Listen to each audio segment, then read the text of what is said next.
Hello, welcome to me. Yeah, today. I got a game to finish.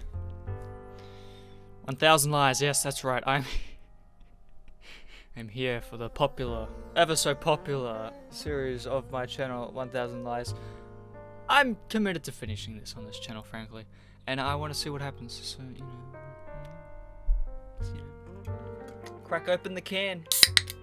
It's me here, Oss, your BFF. I always forget how full those are when I go take a sip. Let's go! The entrance of the school is full of students walking around. It's recess, so absolutely no one will... I can't even read the first sentence. The entrance of the school is full of students walking around. Okay, sorry, the second sentence I can't read. It's recess, so absolutely no one is standing still. Trips between the playground and the cafeteria fill the hallways with students and my ears with haphazard noises. I'm a few steps in front of the exit before I hear my name. I can't tell where it came from, even when I turn around. It takes me some time, but I finally locate a familiar face amongst the crowd, gazing towards me and greeting me with a slow but firm nod. Ah, Dinner's the Cruise. You're the first one I see when I come back to this game. Hi, CR. I didn't expect to find Dinner's here, causing me to act awkwardly. Hello, Dinner's. What are you doing here? What am I doing here? I'm enrolled here, remember? The other one out is you for being here right now. I don't think there's a committee meeting yet. It's not like Ziva would let us either. She's carrying all the burdens by herself. Nothing good can come from it.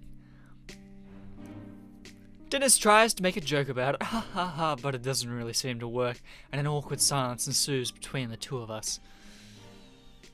Yeah, you're right. It's a complicated situation.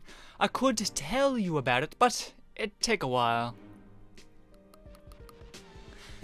Everyone is already gossiping about you in my class. Nobody knew who you were or where you came from. Pretty sure Luce is being massacred with questions. Sorry, Luce. About me? Wait, how? How? How do I know? Because my seat is 2 spots in front of Luce's, near one of the walls. Everyone realized what was going on, but the teacher probably didn't since he must be senile at his age.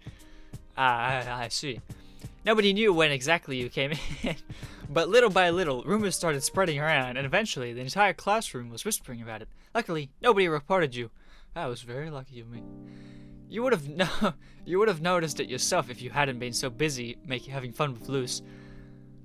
Yes, I see. Dinner speaks calmly, with a broad smile, making it exceedingly difficult to discern what the real meaning behind his words are. Why am I here? A simple nod answering him with short, meaningless monosyllables, unable to think of any better way to react to this situation. I'm happy for you.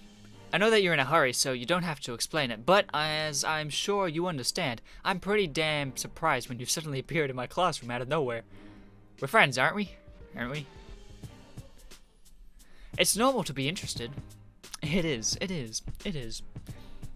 Yeah, sure. We are. Sure. I'm sorry, Dennis. I'm afraid that it isn't what you think. If you say so.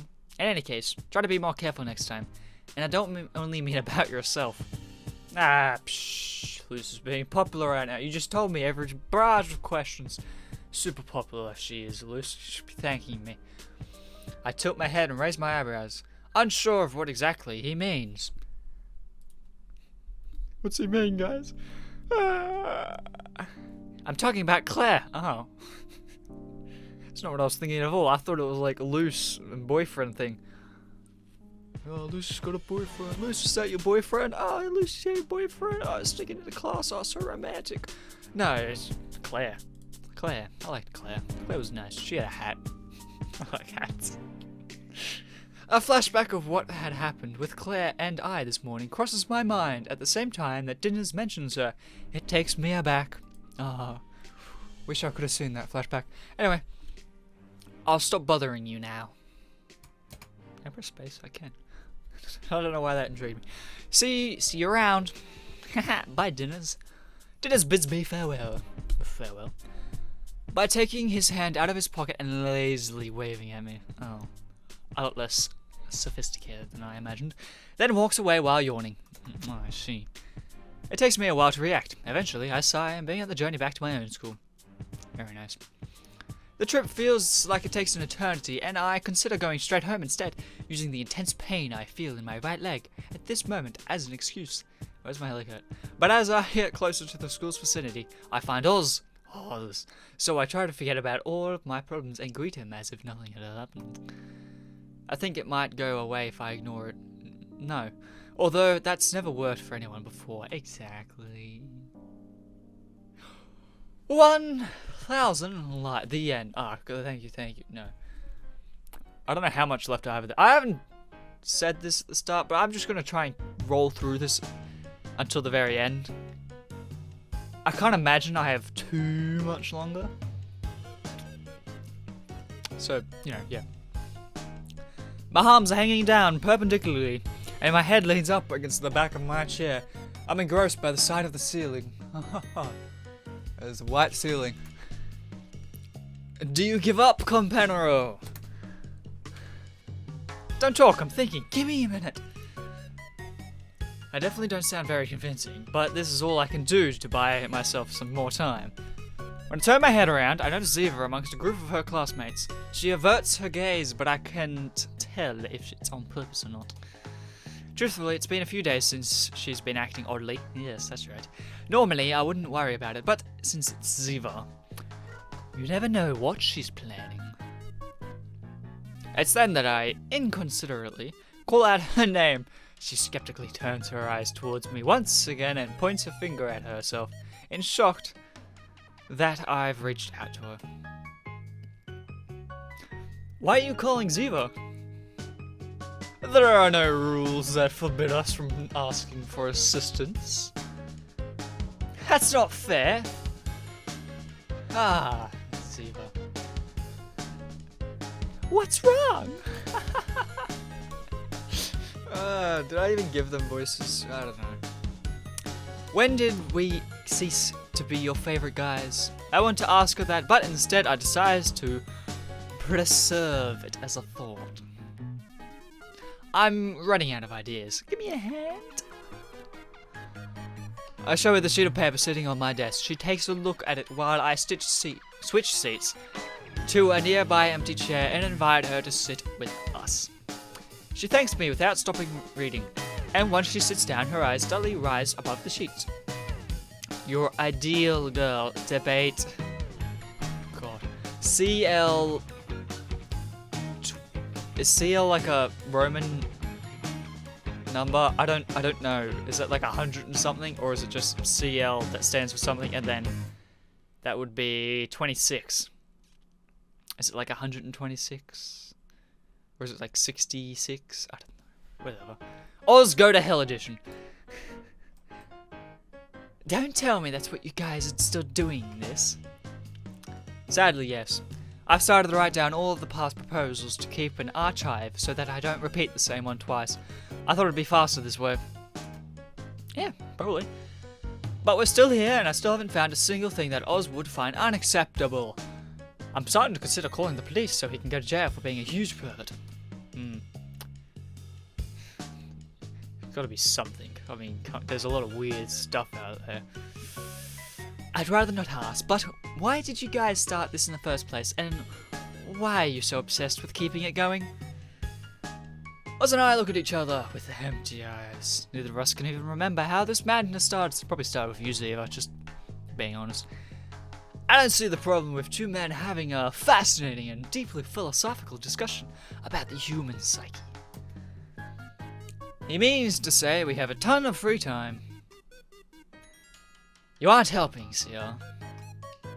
Also, the only one here with tons of free time is you. We can afford to leave the school for 2 hours and come back as if nothing has happened. Meanwhile, I was super busy at school, super busy, trying to put up a good show in your absence. It shouldn't take that long to go home and back, you know? That's right, I went to get my glasses, didn't I? Because I have glasses. Was that it? And then I just went to the other school for some reason. I went to the other side, too. My two friends stare at me, baffled. I ignore them and continue minding my own business. The only thing I'm missing now are inanimate objects. So, a rock? No, well, in this case, it should be a statue. Would you make out with a statue, Oz? You went on the other side earlier, night? Yes, yeah. And I think it's weird that either of you ask about it, considering how busy both of you are. You would have found out sooner or later from dinners or loose anyway. How can I maintain a relationship with a statue? They might have been the pornography of the olden times, but the idea of a relationship is to talk with others, or at least living beings. Wait, Oz, come on. Wait, what? Unless it's something like that story Dinner's told us. In reality, though, the only one who falls in love with inanimate objects is you, Companero. Oh, they talk to me and my figurines like that. Oz, forget about that nonsense for a second. Hey! Rude. You met up with Dinners in Loose End, eh? Not exactly. But yes, you could say that. Technically, maybe. I can see Ziva's throat contract as she swallows. Charming, right? Contrary to her usual behaviour, she doesn't ask any more questions. Still, I can tell by looking at her that she wants to know the rest of the story. What is she holding out at me? She can't ask loose? What's about? What's wrong, Ziva? I snuck in during one of their classes and spoke with both of them. Nothing special, so don't overthink it. Nothing special, just snuck into the school, attended one of their classes, you know. Had a nice chat. By the way, Dinners said something about you carrying all of the committee's workload by yourself. Help, let me help. You spoke with Dinners. You? Yes. Friendship. Don't say it like that. Let me remind you that we're also committee members, so you can always ask us for help. Finals are coming up, and it'd be wrong to leave everything up to you. Yeah, I mean, no. Don't worry. Everything's almost done, but thank you, I guess. Sure it is. It's not often that you offer your help to someone else. Her cheek muscles tense, and as they try to recall a cheerful expression, and her fingers nervously twitch against the wood of the desk, with an unharmonious rhythm. Tap, tap, tap, tap, tap, tap, tap, tap. But now she's usually But now she'd usually force me to tell her everything that I've done in much more detail as possible. However, all I'm sensing from her body language at the moment is impatience and fear. Ziva, what is wrong? It feels as if she's trying to end our conversation as soon as possible, as if I'm forcing Ziva to pretend to be herself. Companero! Help me, Oz. Oz seems to notice my meditative state and stops my train of thought with an inquisitive glance. I can see the fire burning in his eyes, body language coming out of every pore of his skin and settling into the situation. Alright, Oz, you win. I can't think of anything else. Sweet. Wasn't the statue technically a loss for him? Whatever. I got to the point that I could only think about stuff in my immediate field of vision, like the garbage or a pencil case. I swing Oz's pencil case around in my hands while I complain about my defeat. What's wrong, Oz? Why are you so silent, Oz? Oz, what's wrong? You didn't do anything with this pencil case, did you? Me? No, nothing! In short intervals, my friend's eyes shoot towards the object I grasp in my hands. The world suddenly freezes as I place my concerned attention on Oz and his pencil case. Oh no. You didn't. Never. I mean, never. Yeah. I would never. Well, maybe a little. It's just that, depending on how you unzip...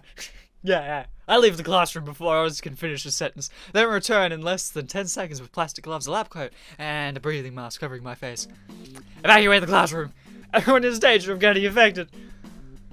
What are you doing with that lighter and hairspray? Hey, that's my pencil case. Yeah, not anymore. It'll be ashes in 3 seconds. Everything that can stand the fire. You shall pass through the fire, and it shall be clean. Nevertheless, it shall also be purified with the water for impurities. Number 31:23. Why are you quoting the Bible? It's too late for me. I've already been infected by it. Quick, Ziva, there's not much time left. I need you to amputate my hands before it spreads to the rest of my body. It's my last hope to keep living. She can't help but raise an eyebrow when I hand her a ruler and lay my arms on the table as I wait for her to react. She sighs and drops the ruler like a guillotine. I contract my wrists inside my lab coat in time to make it appear as if my hands have been cut off. My hands! They're gone! I won't be able to play video games anymore. Don't worry, Compano. You can still use your stumps to play mobile touchpad games. And in some cases, your feet. That's even worse! Mobile video games. The two of us clowns cause the usual commotion that we are characterized by. Nice. Ziva can't help but be in disbelief. Still, her lips curve cheerfully from seeing us mess around. Aww. Hey, it's really hot this time. Watch out. And of course, our joke escalates pretty quickly. Well, yeah, fire. Who arrives just in time to see us trying to stop a fire? Exactly, the new substitute teacher. Oh, her again. I can't really keep calling her new though, considering the number of times she's punished us already. Yeah, no, we're gonna have to give her a name or something.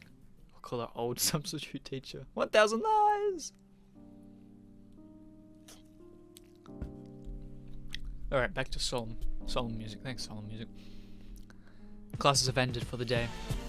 I'm on my way back home. When I reach the gates, I look back towards the school. From here, I can see a large mass of students passing through the doors. Students chatting and walking side by side. Generally, what you find at a school. I usually have someone walking with me too. Today is an exception because the substitute teacher has taken Oz hostage after the small incident earlier. Why Oz, not me? It's weird, even though both of us were involved in it. She seems to have a fixation with my dear friend Oz. Poor Oz. Does the substitute teacher have a friend on my Oz? Let's just continue like that was a normal sentence. Ziva left without saying goodbye. I know I was the first to wish for that girl to leave me alone, but it's difficult to get used to this kind of change. From being pursued to ignored in only a single day. I mean, what? Come on. Standing here watching the influx of people exiting through the big doors of that building, a reflection takes shape inside my mind. My world is so small. So small. At the school, everyone knows me as one of the class clowns, but that's also exactly what makes me a nobody. I don't stand out enough for people to take me seriously or consider me their friend, and at the same time, I'm not significant enough to build my mystique or cause worry to those around me. I mean, how many friends do you need? Come on, man. You got Oz, Ziva, Luce, Claire, Dinners, substitute teacher. 5 friends is enough. 1 friend is enough. Good friends. You got good friends. Why do you care? What am I talking about? I don't stand out enough. Did I reread the sentence? Insignificant build-up mistake. I don't understand. I'm just gonna read it again. I don't care if you. I enjoy it. I don't stand out enough for people to take me seriously or consider me their friend. And as time goes by, my significant driver. Yeah, I definitely read that. At this very moment, I'm a single tree amongst a forest. And what's wrong with that? The only difference is that once this school year is finished, I'll remain in those people's memories as a blip. I don't know. I feel like it'd be a pretty good blip in their memories, you know. I'm only in the hearts of a few people from the school. I don't see the issue. No more than 10 if you take into account this entire town. It's not a unique situation either. This is probably applicable to most people. But sometimes even the smallest of things can make you reflect on yourself and realize how easily you can lose what little you already have. I suppose, yes. My world can become bigger or smaller, but rarely will it remain the same size. Since time and destiny are so capricious, it's in my hands to decide what to achieve and in what direction I should go. Yes, true. And where is it, I wonder? Well, hopefully the YouTube career path. That would be nice, wouldn't it? For now, I'll resign myself to going home and finding smaller jobs. After turning the corner, I see a familiar face in the distance. I nearly forgot that Luce wanted to meet up after school today. Luce, hello, it's been so long. When did I last see you? Last year? An hour ago in class? Who knows?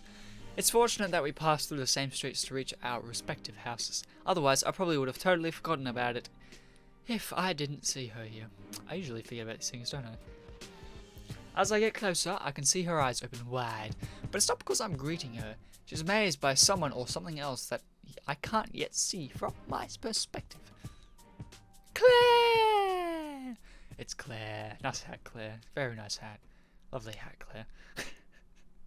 They approach each other without noticing my presence. And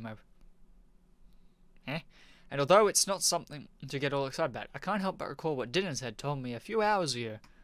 Wow. I get a flashback for this. Of course I do. If you say so, in any case, try to be more careful next time, and I don't mean only about yourself. Talking about Claire.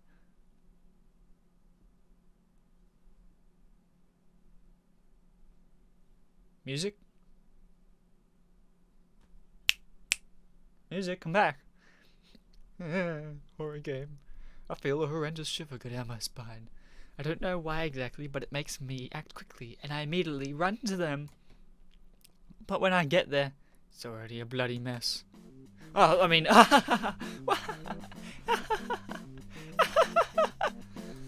Thanks, Elmo. They're laughing their asses off. Yes, lovely.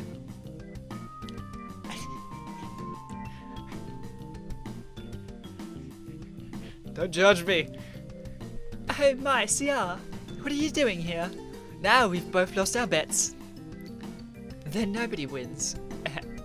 Everybody's a loser. Everybody loses, but CR is still the biggest loser. Care to share whatever's wrong with you ladies today? Nothing. I bumped into Luce, so we were chatting. I told her we were waiting for you and made a bet over whether or not you'd show up. The funny thing is that we both bet that you wouldn't come.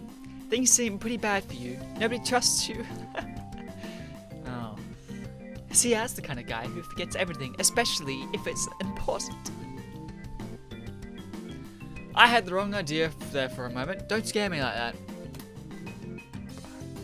What did you think was happening? I know. I sigh, unsure whether or not I should feel happy or something else for how this turn of events has developed. Maybe it's because of the idea of those two getting along. Seems impossible to me, but something about that, what's in front of me, doesn't seem right. What's wrong? Especially with Claire. Claire, what's wrong? Is her hat alright? I thought that she could only speak freely with me. Ah, yeah. Although she isn't doing the best. At least she isn't acting like the shy girl that she used to hide behind me the second someone else spoke to her. She's making friends. That's good, isn't it? Let's not stand around here. We can talk and walk while we're talking. At first I thought Lucy only wanted to talk to me, but then she also invited Claire to join us as well. Oh, very nice. The girl once liked to keep everything a secret and used to lie about everything. Seems to have forgotten about her past and how now leading our tiny group some small talk. Lovely, everything's changing for the better. Yay. The world keeps spinning after all. I mean, yes. Do you guys have any other plans for the holidays? The topic of our conversation drifts to the summer holidays for seemingly no particular reason. Everyone is talking about it now that we only have a few weeks left before the school ski's over. I can only help but think that I already know the answer to a question by heart, despite this being the first time that someone's asked me directly. I don't think I'll go anywhere special, just the usual visit to the beach with my family. I'll probably do the same. Coming from Claire, I take her words literally, and it makes me feel a bit anxious. Ugh. Don't come with me and my family, come on. Truth is, I was wondering if we could all go somewhere together. My parents are already bugging me with questions about which university I want to go through, what I'll study. They're driving me insane. Also, there aren't any universities nearby, so I'm scared that it will end up going our separate ways once the holidays are over, especially if I have to move somewhere else. Yeah. Isn't your birthday coming up this summer? By the way, we can meet up then. Yes, exactly. Have a great memory, Claire. If we can do something at the beginning of the summer, it'll line up with my birthday and we can celebrate and have fun. You can all get me gifts. When did I mention the date of my birthday to you anyway? She heard it during my birthday party. It came up when you began insisting that all of us had to celebrate your birthday and give you the best presents on earth. You sounded pretty drunk, even though we hadn't been drinking. True. And if you don't obey my command, I'll get mad. What a materialistic girl you are. Without thinking about it, I take a seat on the nearby chair. It's not like my leg hurt or anything, but after so long, one gets used to resting at every opportunity so as not to make the pain worse. I'm trying to think positively while I still can. As soon as I get home, I'll have to start studying, and that's so depressing. Learning.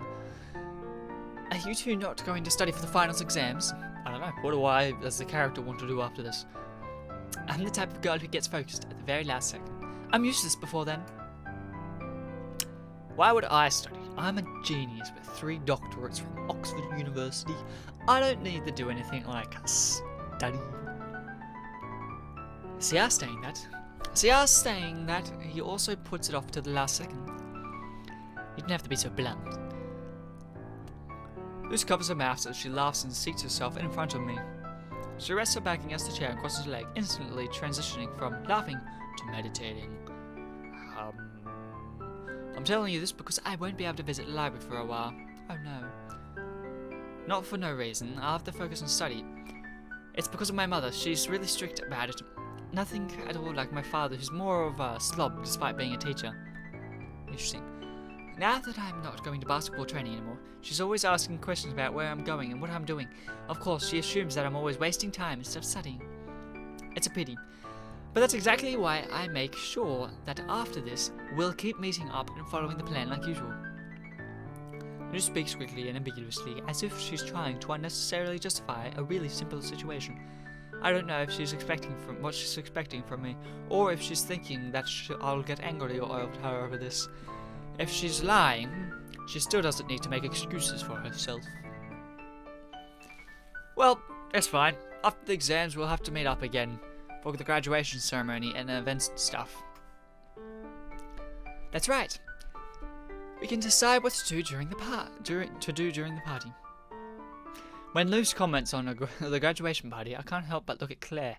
She folds her arms and looks away from me, trying to hide her feelings on the topic. With that being said, I'm about to stand up when I hear a voice coming from behind me.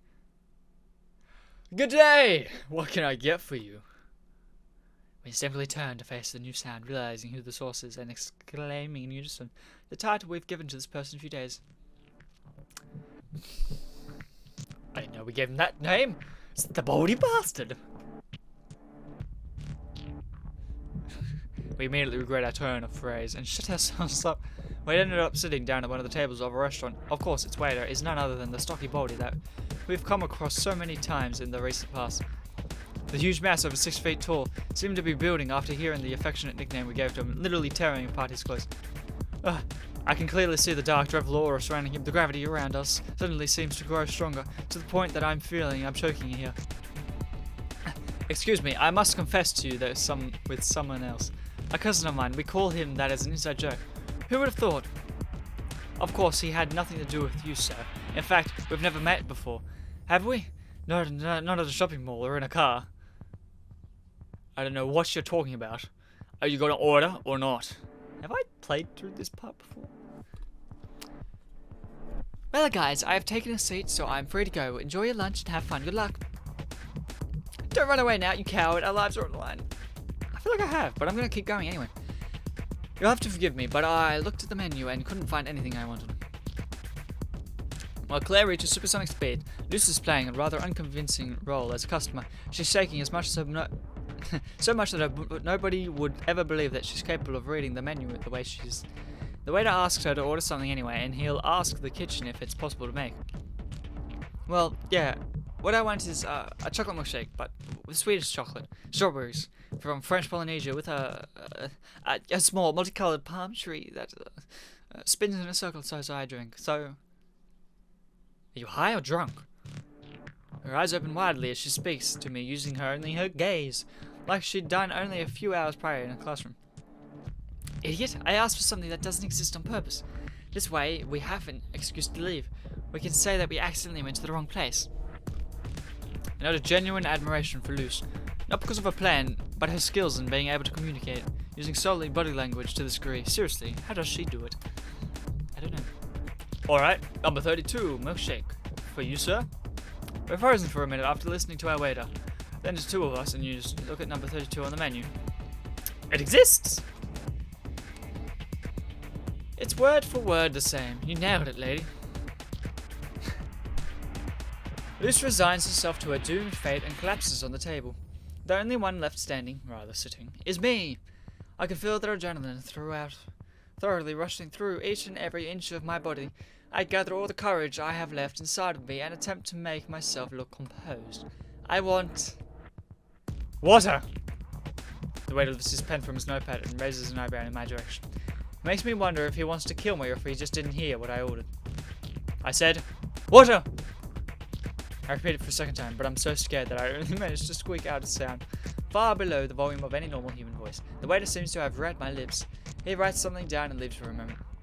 It shouldn't be this difficult, but that guy is too frightening, especially when improvising isn't my thing. The only thing I'm wondering right now is that if his pen's made of reinforced titanium, I can't think of any other reason why it hasn't broken between his massive fingers. Could you have ordered anything sadder? Water! Don't get stuck on that. Sorry, my mind was still closed off. And it might be a sad request, but it's free. And I don't have money on me at all, you know. Enjoy paying the bill on your own. My plan was for you to order first so that I could order absolutely nothing. I'm a genius. I wouldn't be so confident, WizKiz. Save your jealousy, please. Considering my superior intelligence, my IQ is over 250. It's not... Here you go. How are you so fast? A bold solar eclipse cuts me off in mid-sentence as he places a couple of glasses on the table. Here's the number 32 milkshake for the lady. Look, the palm tree really is spinning. Who would have thought? And your bottle of water, sir. As soon as you know what you'd like to eat, let me know. You do want something to eat, don't you? At that moment, I'm not really hungry because I've had enough just from swallowing my tongue in shock, and also from swallowing my pride after looking at the bottle of water. When the waiter leaves to attend to other tables, Luce starts laughing, causing her milkshake to shake. You should have told me that your IQ of 250 is in the negatives here. I should have said that I didn't want bottled water, but I was just so damn scared. Well, since we're here, we may as well have our last meeting of the holidays now. Luce noisily slurps down her milkshake through a straw and stretches out her arms towards me, her palms open. I don't know what she's trying to do, so I high-five her. Yeah, 5. Idiot, I meant your fairy tale. Didn't you say that there's a new chapter? Maybe. Luce opens and closes her outstretched palm, still accompanied by the sound of her slurping her delicious milkshake. Or that's how she makes it seem anyway. I reach for a folder I have in my bag and take out the sheets of paper sitting inside of it. Luce immediately steals them from under my hands before I can even react. Your writing style is the same as always. I can't understand how long it takes you so long to write half. It takes you so long when half of it's pretty much already written. We've already gone through this. Okay. Yeah, everything's on purpose. I told you that I'd find out what that's all about. But it's okay as well as if we try to get info out of you directly from time to time. How much is left now? You should already have an idea about how you'll finish it. The next chapter will be the last. Alright, so a little bit off from the end of this. Seriously, what will the ending be? Yeah. I haven't decided yet. I'm always open to change. You become so insufferable when you're trying to sound interesting. You're insufferable 24/7 and I don't complain about you. Ooh, burn! Because you don't have the balls. They must have retracted. I bet we could order them at this restaurant though. How do you prefer them, boiled or fried? Definitely fried. I mean, don't you dare joke about that with Baldy wandering around. He could hear you. I don't think so. I doubt he. Here are your fried eggs. Enjoy. That was fast. Look at what you've done. You better pay for this. Why? Notice how he brought you fried eggs? That means he heard what you'd said. Else they wouldn't be fried. Each customer has to pay for their own meal. And the waiter put that dish in front of you. Haha. Oh yeah. The What would you think if someone suddenly ordered the most expensive thing on the menu under your name? The special here, so many zeros. Waiter! Don't do it. Waiter, he didn't. It's today's special for the lady. How does he do it? You schmuck. This is war. Bring another special for this gentleman. Don't you dare. Don't you make me order that expensive wine for you. Then I'll order the caviar, oysters, truffles, lobster, and... Nobody can defeat me at wasteful spending. You'll see. Yes, money wasting. 10 minutes later, I thought I had no money. He brought everything. Yeah, and with incredible speed. Wonderful service, 5 out of 5. With empty eyes, I gaze at the 1-foot mountain of food in front of us. Each dish is weirder than the last, to point that there are even inedible things, like a miniature train that actually moves. Wow. Even though everything seems to be delicious and has great moments, our stomachs feel full once we realize that we did all this because of one of our usual petty brawls. Claire, hello Claire.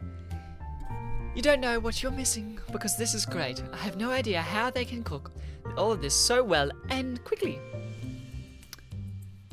People don't respect the laws of thermodynamics anymore. Wait a second, didn't you leave earlier? Well, whether or not I left is relative. Seeing as you guys can't eat all of this alone, I decided to return and help you. Wasting food is awful. Awful. Absolutely awful. There are so many problems with that sentence that I prefer not to think about it. What about you, CR? Why did you ask the waiter to sing the Power Rangers theme song? He's playing the electric guitar and everything. Go, go, Power Rangers! I have no idea. I was running out of ideas and figured asking for some Super Sentai song would be too nerdy. No, that's not the issue here. True, I should be more demanding of the body. Waiter, I want you to sing it like it's an Alexandrine. Go, go, Power Rangers! Excellent. Can you stop this nonsense? It's not like we pay for all this anyway, woman. At least this way, we win something. True. Excuse me, I couldn't help but overhear the conversation. Is it true that you won't be able to pay for your bill? Hey, hold it. I gave you permission to stop singing. If you don't give me my Alexandrine, I'm leaving without paying. Don't you dare leave now, schmuck. We're going to get out of this mess together. And I'll eat the food. Then pull out your wallet. The very moment that you joined us here, you became an accomplice. You don't have anything on me. I take you more seriously if you weren't talking with your mouth full, Claire. Can't someone call for help, ask for a loan, offer to clean dishes, be a man for once here? Gender equality only applies when the benefits you, doesn't it? For starters, I don't have a cell phone, and who would I call anyway? Oz. Yeah. For that, you'd need to have friends first. I have friends. You guys are my friends, right? Exactly, I have no friends, so... No, wait, damn, Claire. Don't make me say that kind of thing. But you don't deny it, poor Oz. If he ever finds out, what do you think about him? I consider him more of a slave, to be honest. He isn't poor enough, in fact. He's probably the only one of us with enough money to pay his bill. But I doubt Oz will pop up right now. Hey, Oz. Where won't I pop up? Oz, my friend. My dear friend. Have I told you how much I value our friendship lately? Don't say that after what I just heard you say about me. That was a joke, my loyal companion. Companion, as you always say.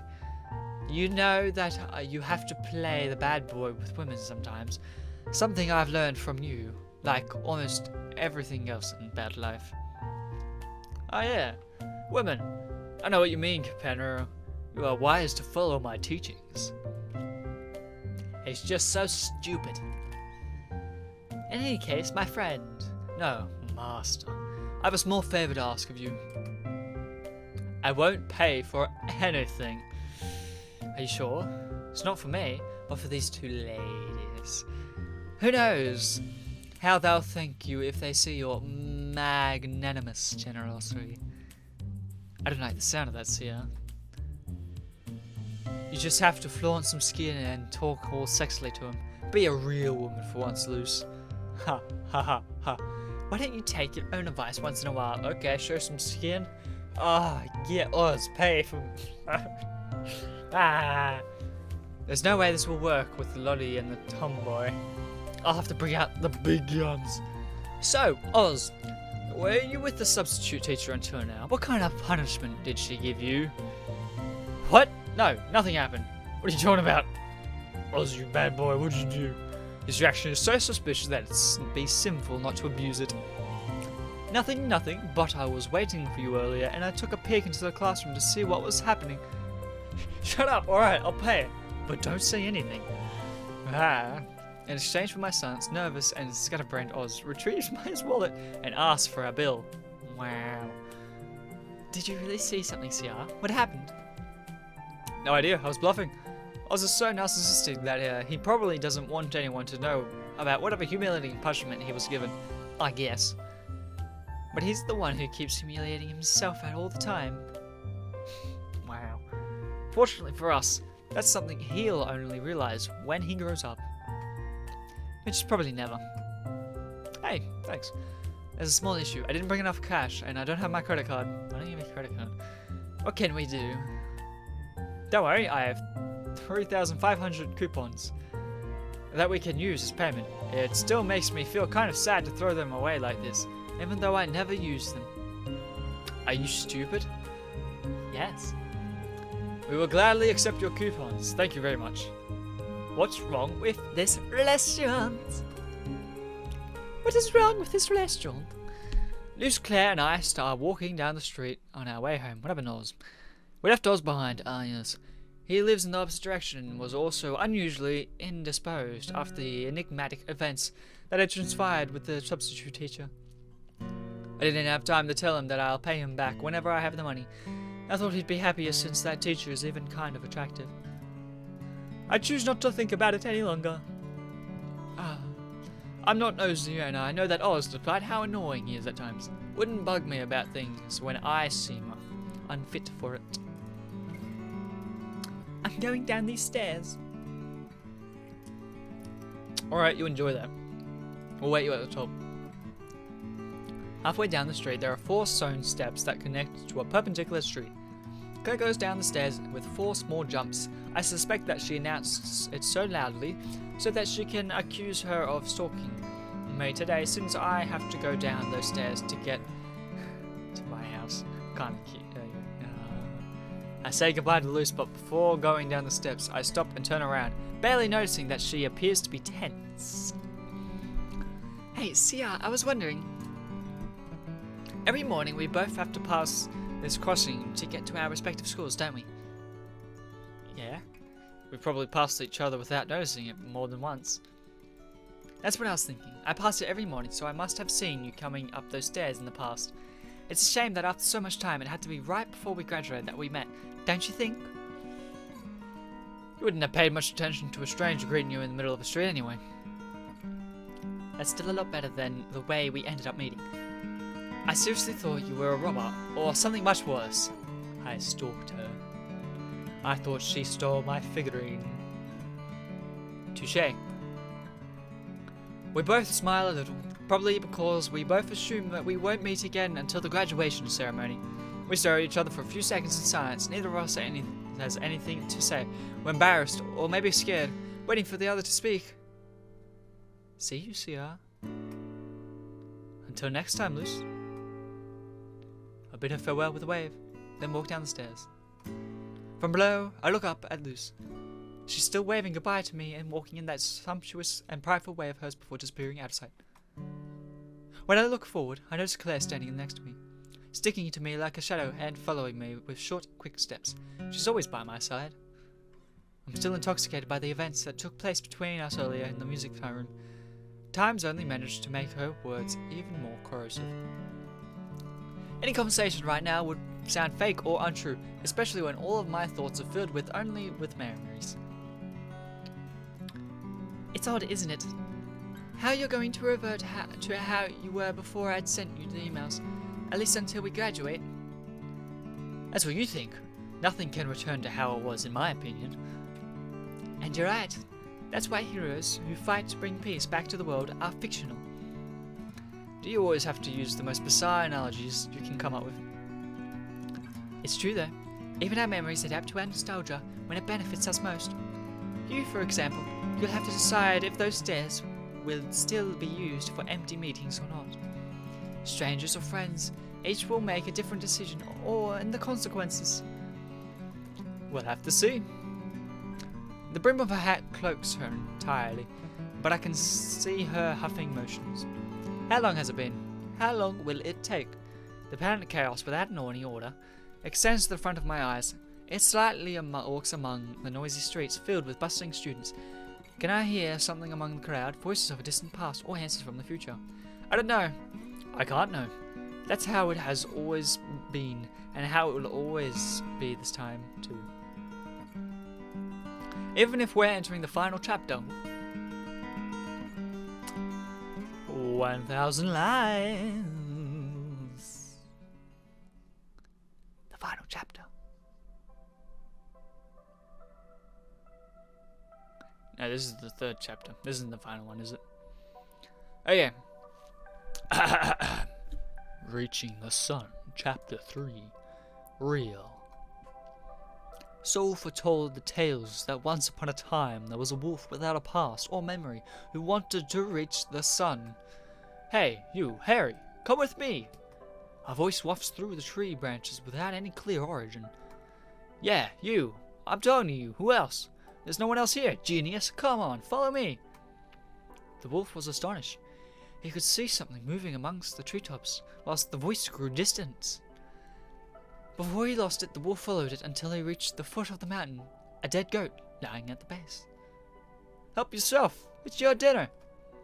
The voice took shape in front of the dead animal. The source was an apathetic cow with a limp body. He stood out quite a bit because, unlike other crows, he was grey. Oh. The wolf, however, was feeling reluctant about accepting the goodwill of the crow. Are you not only clumsy, but also stupid? The crow complained.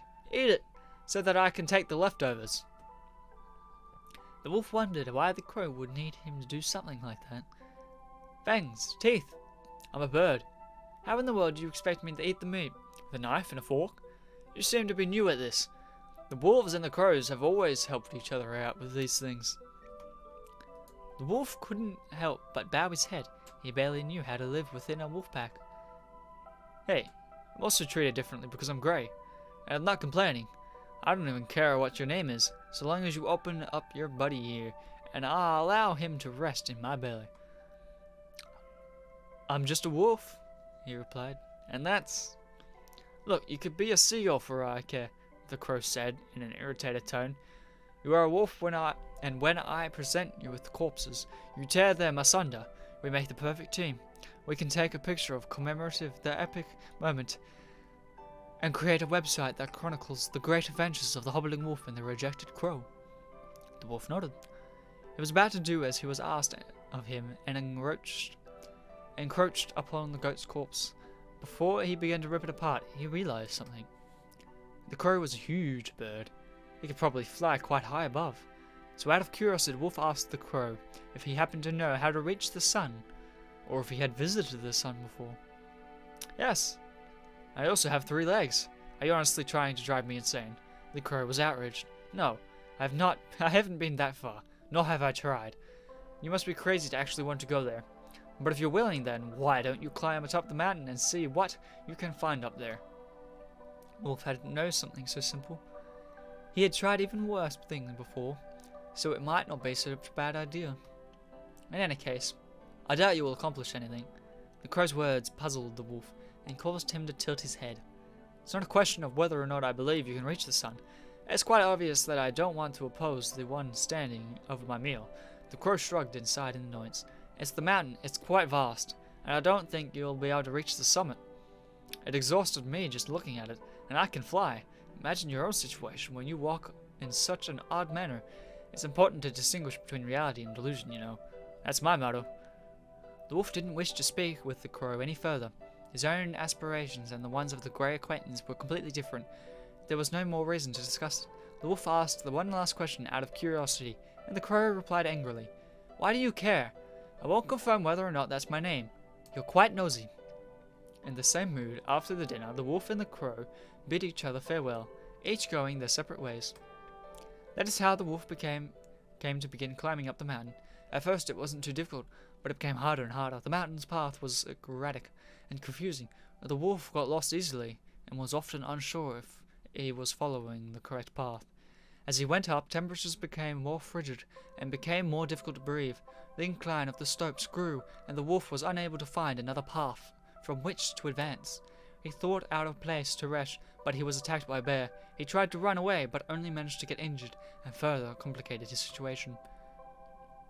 Some days passed, and the crow was right. It was impossible for the wolf to reach the summit. He was exhausted, disoriented, and injured. How, he wondered. How can the sun bring happiness when he's unreachable? After so many attempts, he had accomplished nothing at all. The sun was so distant. Its existence was so difficult to believe in. Something so implausible cannot bring joy. The wolf was about to give up. No empty promise of happiness, or the sun itself justified such a risk. And he was alone. There was no one standing next to him, no pack, no friends, not even a past of memories. Only one future lay ahead, death. If I'm going to die, then I must at least try. That's my decision. So foretold the tale, that once upon a time there was a wolf without a past or memory who wanted to reach the sun.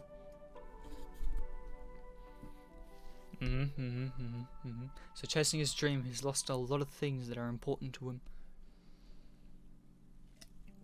That's a nice chapter 5.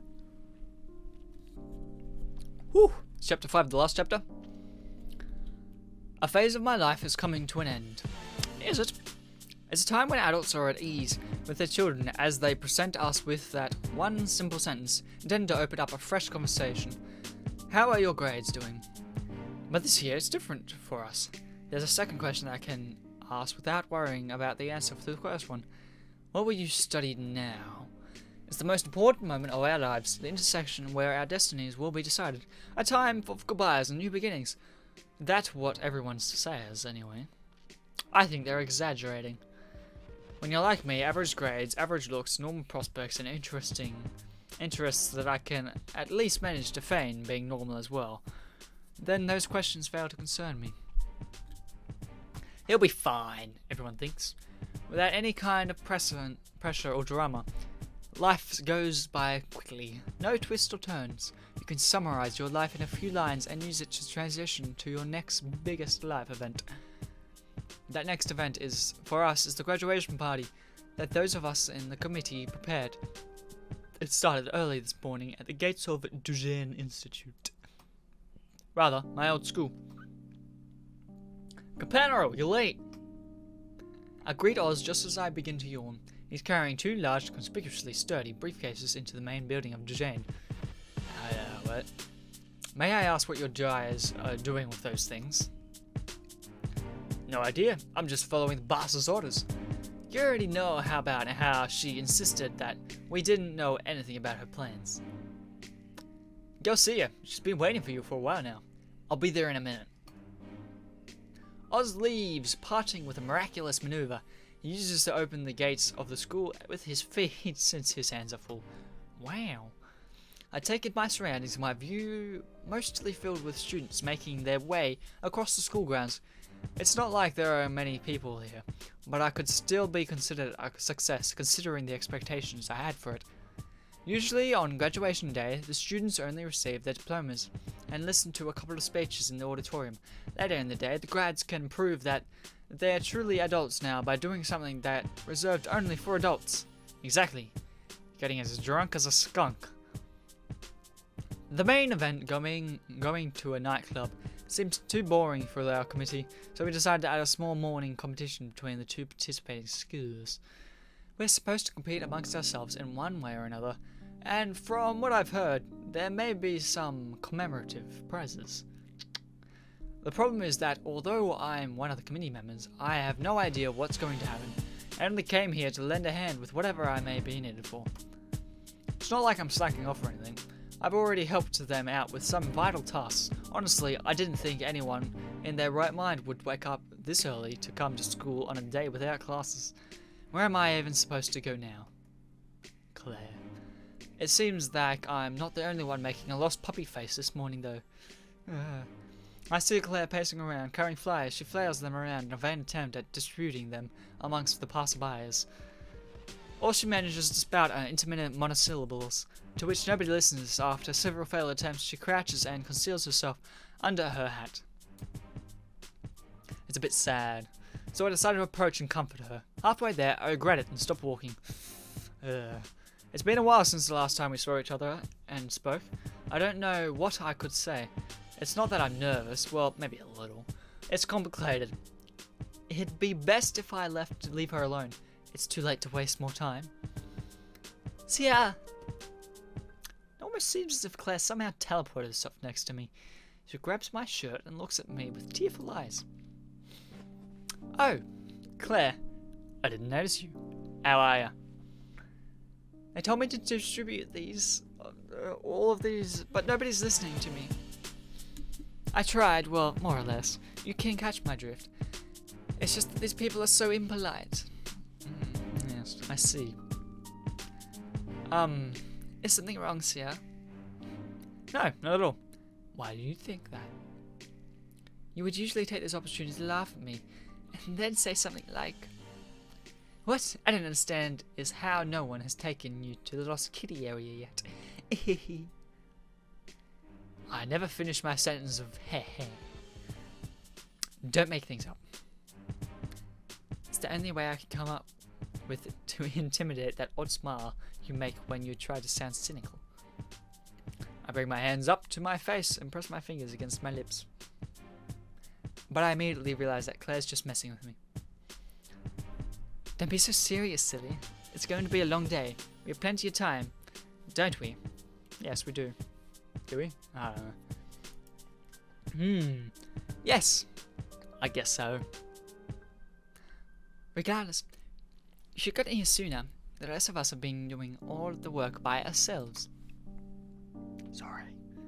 And I'm sure that you haven't met up with her boss yet. Theoretically, I'm looking for her. I'll take you to her. I know where she is. Shouldn't you be passing out those flyers? I don't want to interrupt your work now. Do you really think I'll be able to pass out a single one? No way! Let's go! Yeah. A normal person would have at least tried to cheer me up. Boo. Oh well. Do I look normal? But that's good. It means that you're back to normal. Follow me.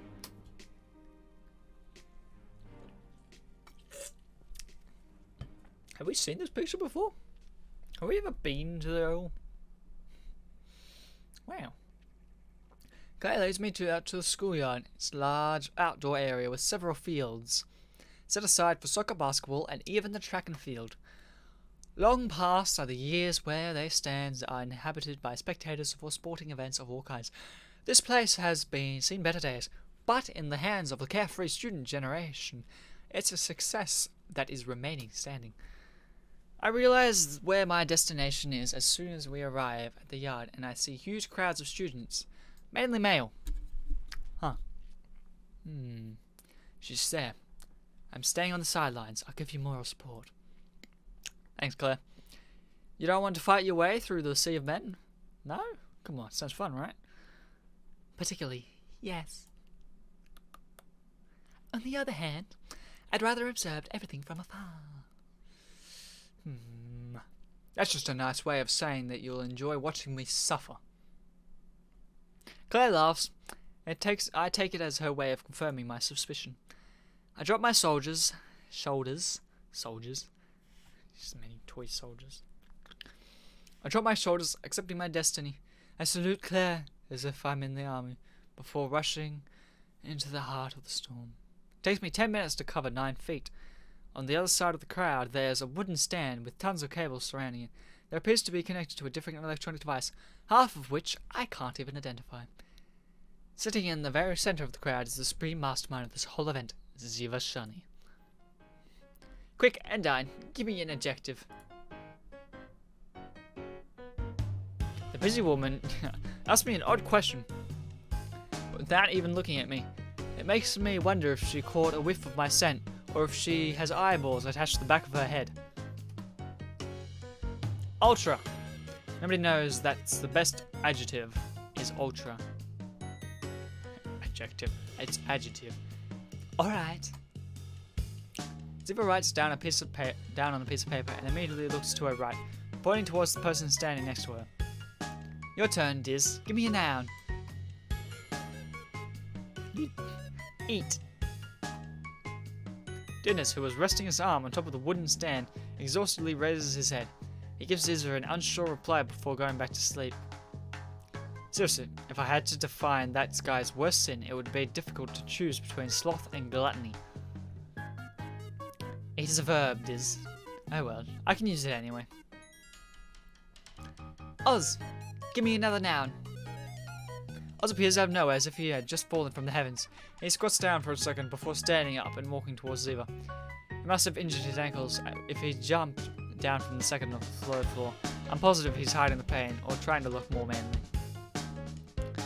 Boob! The correct answer is boobs. Was there a wrong answer? Great, so we're ready now. The three of you will be called the Ultra Boob Eaters. Objection! Ah, I don't know what you're talking about. You were late and I needed people for the first competition, so I had to team you up with these two. Alright, what are we doing? What has been written cannot be changed. Prepare yourself and go to the starting point.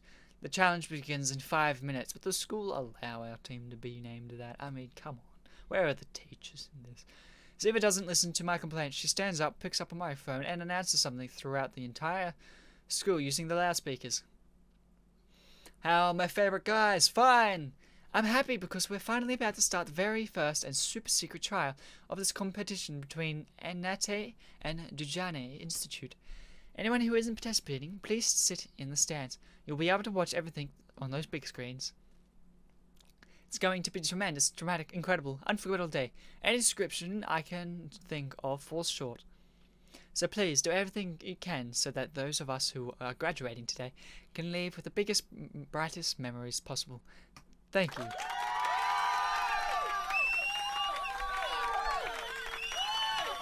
Spectators? Voices? Anything for you, Ziva? Yeah, anything for you. Ah. Okay, now be quiet. We love you, Ziva. Marry me, Ziva. And my children. I knew about her popularity before, but this surpasses my expectations. Now I understand why my prediction for the attendance was miscalculated, especially when it comes to all of the men here. It's because the committee's boss is able to move the masses with only a wink. Although, looking at the display of equipment and organization, it's pretty clear that it's not only because of her pretty face. She not only has immense charisma, but she also has immense talent. I'm also a committee member, and I didn't even know what she had planned for the day. I have no idea whatsoever where she got the budget for those big screens and all those electronic devices. I should feel bad about leaving all of that work to her, but it's not like I didn't offer to help her before. I did offer. And besides, Ziva has been acting weird around me for a while now. Plus, she kept me in the dark about all of her plans for today. It's not like our friendship was bad, it's just that our conversations became too normal. She stopped psychoanalyzing me at every opportunity for some reason.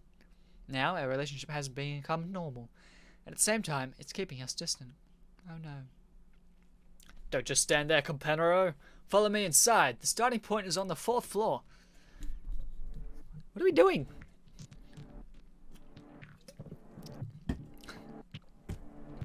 Without the strength to resist him, I follow Oz and the rest of the team inside the building. While we go up the stairs, I notice the other groups of 3 waiting in different points, each team surrounded by a disturbing atmosphere. It seems like each of the teams are whispering, passing on different secrets. It seems as if all of the participants' eyes reflect their inner bloodlust. It seems that everyone wants to steal my prize. How naive. I look at Oz, wondering what he's talking about. Dennis seems to read my mind and gives me an answer. You don't know because you got here late, but during the introduction, Zero announced the prize for the competition, and there was a pretty big commotion about it. Is it that good? Anything you could guess for a short component, it's the best prize that a man could ask for. And of course, I'm destined to win it. I turned to Dennis. Is it that good? Don't ignore me! It really is a great prize. Can you believe that once people started to talk about it, some outsiders started to show up?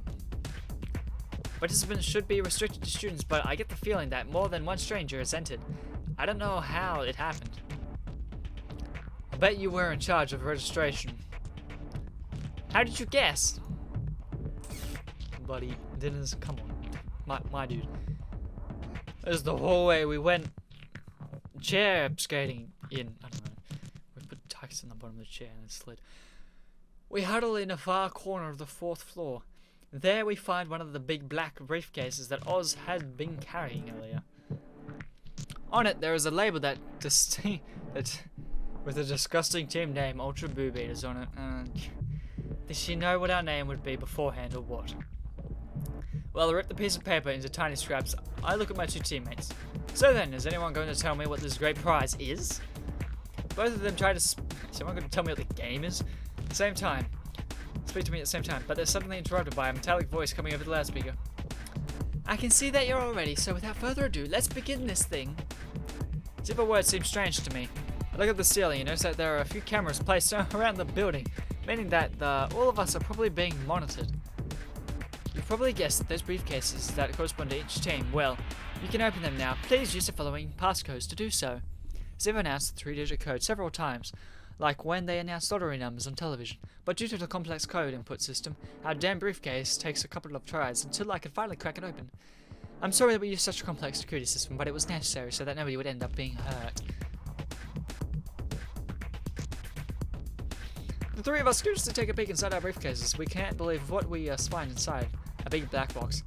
What we find shoved inside the padded interior are 2 firearms. The first trial for this competition between our schools is a team deathmatch. A team deathmatch. Kill each other. Do it. It's our graduation. Why don't some of us graduate to the afterlife? Why not? Why not? Sounds great. We exchange worried looks with furrowed brows. The seriousness in our eyes says everything. Then we all agree, right? The 3 of us nod in unison. Then we officially proclaim this event as the worst cliffhanger in history. Come on, don't be like that. I wanted to make it exciting. Is she answering to us personally? Is she actually listening to us? Yes, Oz, I can hear you. Holy crap! The weapons were obviously, as one would expect, airsoft replicas. Ziva wanted us to give us a bit of a scare with the guns, but I'm more concerned by the fact that she's watching and listening to everything we do. With the surveillance system, it's like Big Brother. Although our audience is probably more scared, rather scarred, from watching Oz make bodybuilder poses to the camera. From what Ziva says, what we are going to play is a survival type game where we'll have to defend ourselves with these replica firearms and work together as a team. But isn't something off? Why are there 2 guns for 3 people? The game will be divided into 3 sections of 15 minutes each. If your team hasn't gotten any kills in a round, you'll be eliminated. Sia, you're the one who knows the most about guns. How are we going to do this? All I've learned is from movies and video games. Don't think too highly of me. The shotgun is an M3 and the submachine gun is an P90. We're lucky because both of them are useful indoors, especially the shotgun, although the P90's silencer can come in handy in concealing our position if there's enough background noise. To shoot, you first need to unlock the safety and put it into either automatic or semi-automatic mode.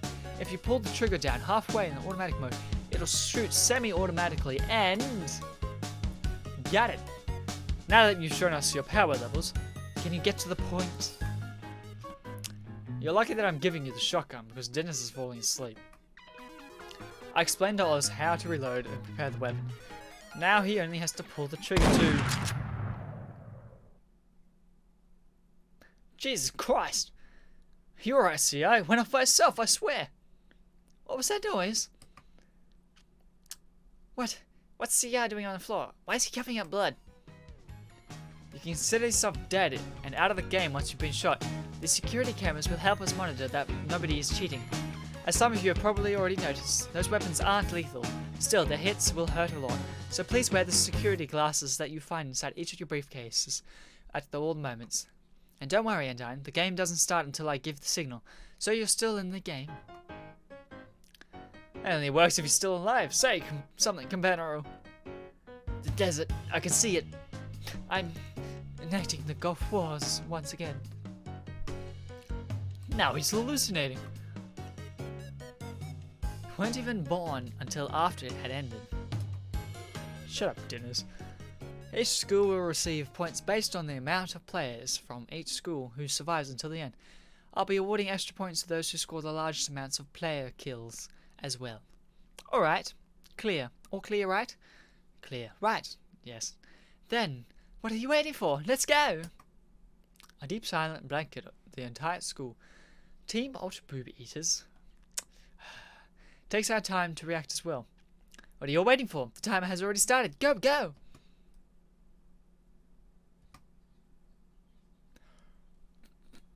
How am I meant to say this?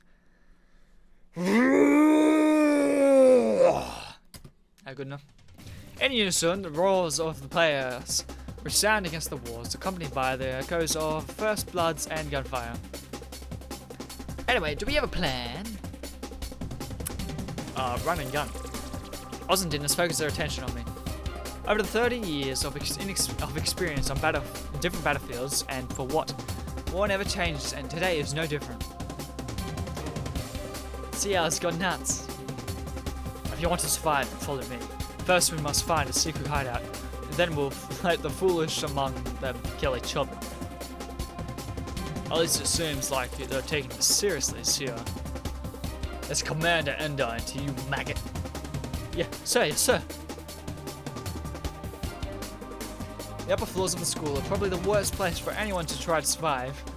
All the middle areas of the school are open spaces. They're the perfect spots for snipers. The narrow hallways in between are perfect places for ambushes.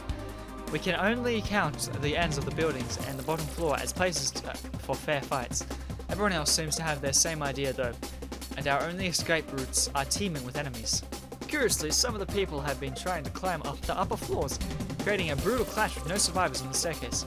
Who in their right mind would actually want to come up here anyway?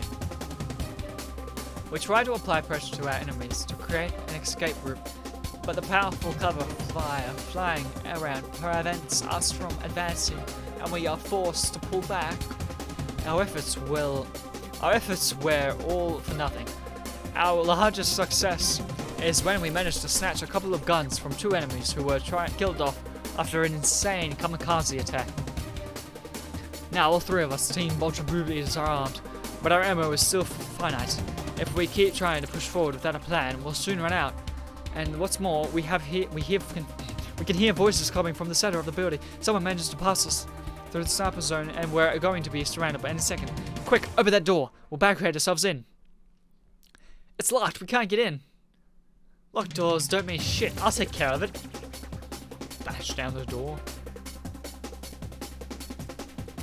I managed to force open the lock in record time, and the three of us rush inside the empty classroom. We block the doorways as soon as possible. As we hold our breath, we hear the distant sounds of two people jogging through the hallway behind us. For a second I thought we were about to try to get in, but they probably won't try it with me here. You spend the speed and hand in that look wasn't too shabby either, Companion. Why are you opening fire at the wall? I turned my neck towards Oz and raised my thumb in approval. Don't worry, I've activated the wall hack. Too bad I can't see their faces while I kill them through this wall. Now that I think about this, now he thinks this is a video game.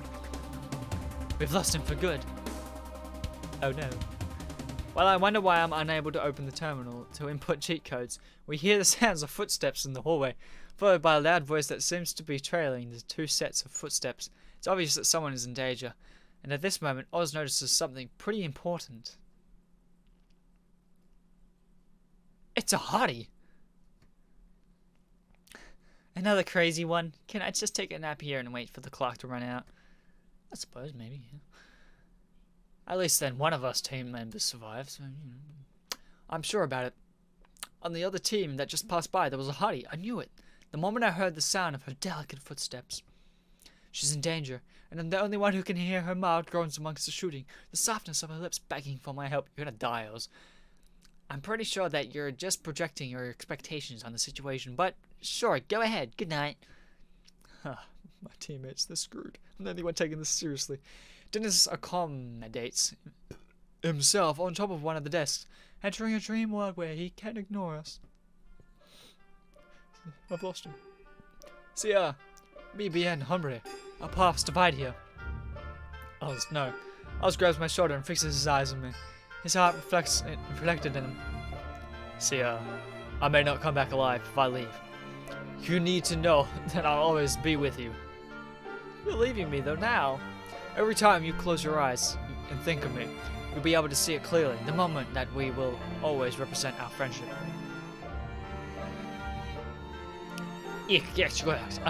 Remember. Wait, is this spring backwards? Yalxiat. I'm gonna BTF Heels. Yeah, there's definitely something. Sesai. Remember. Is this like reversed and then also jumbled up? I don't know, whatever. I eat you from the bottom of my stomach. From whence we came, the hotness of myself is there. Those memories didn't really represent our friendship. They were even in the original version. What the hell was that language? What was that language? Please tell me. Farewell, companion. No. Migo. I'm being serious. They could at least have had English subtitles. Yeah, they could have. They really could have, but they don't. Slamming the door behind him, Oz ran out with his shotgun against his shoulder. He takes solid stride with a composed face. Am I out here too? Why am I in the way? He stops too far away and he raises his voice, the sound filled with passion. Well, what do we have here? Has nobody ever taught you how to treat a lady? On the other side of the hallway, you can see the mangled bodies of other players hiding behind a pillar next to them. Someone's covering their head with their arms and is intensely shaking. The reason behind it is a large man with a machine gun in his hand. After listening to Oz's mockery, he turns around, gritting his teeth and mumbling, I'm sorry, but the bullying ends here. I won't die if there's a lady in distress. The man looks angry and tired of Oz's babbling. He prepares his gun and starts shooting. It's useless. Wow, it was amazing. Oz avoids the hail of bullets with ease. His movements are elegant, and the projectiles fly past him effortlessly, as if he could somehow see them in slow motion. Nice. His enemy is at a loss for words, unable to react at all, if his magazine is empty. It should be impossible to dodge such a large burst of bullets in a narrow hallway. Oz stands in front of his confused adversary. Looking at him through the corners of his eyes, he aims his barrel of his shotgun at his opponent's stomach and then whispers a simple explanation. How did I do it? Simple. It was the power of love. Oz proceeds with a calm demeanor. Several seconds later, his chunky rival collapses into a heap on the floor, both his body and his mind shattered. Oz leaves his gun behind. He won't need it anymore. He crouches next to the person hiding behind the pillar. They'd seen everything. He's gonna get shot. Are you alright? Can you stand up? Don't worry. It's all over now. It's gonna be... Is it Luce, Claire? Or is it someone new? It's a substitute teacher. That'd be hilarious if it was a substitute teacher. Parting their hands from the face, they reveal their delicate, tender face, accompanied by their short hair and sensitive eyes. It was as if they could break at any moment. Oz's heartbeats accelerate from being presented such beauty. Every man has always dreamed of having such an encounter. Now, after so many years of chivalry under his belt, it's finally Oz's turn. My name is Oz Eldwin. It's a pleasure to meet you. Tell me, what is your name? Oz offers his hand to a pleasant smile plastered on his face. My name is... James. James? Not Jennifer?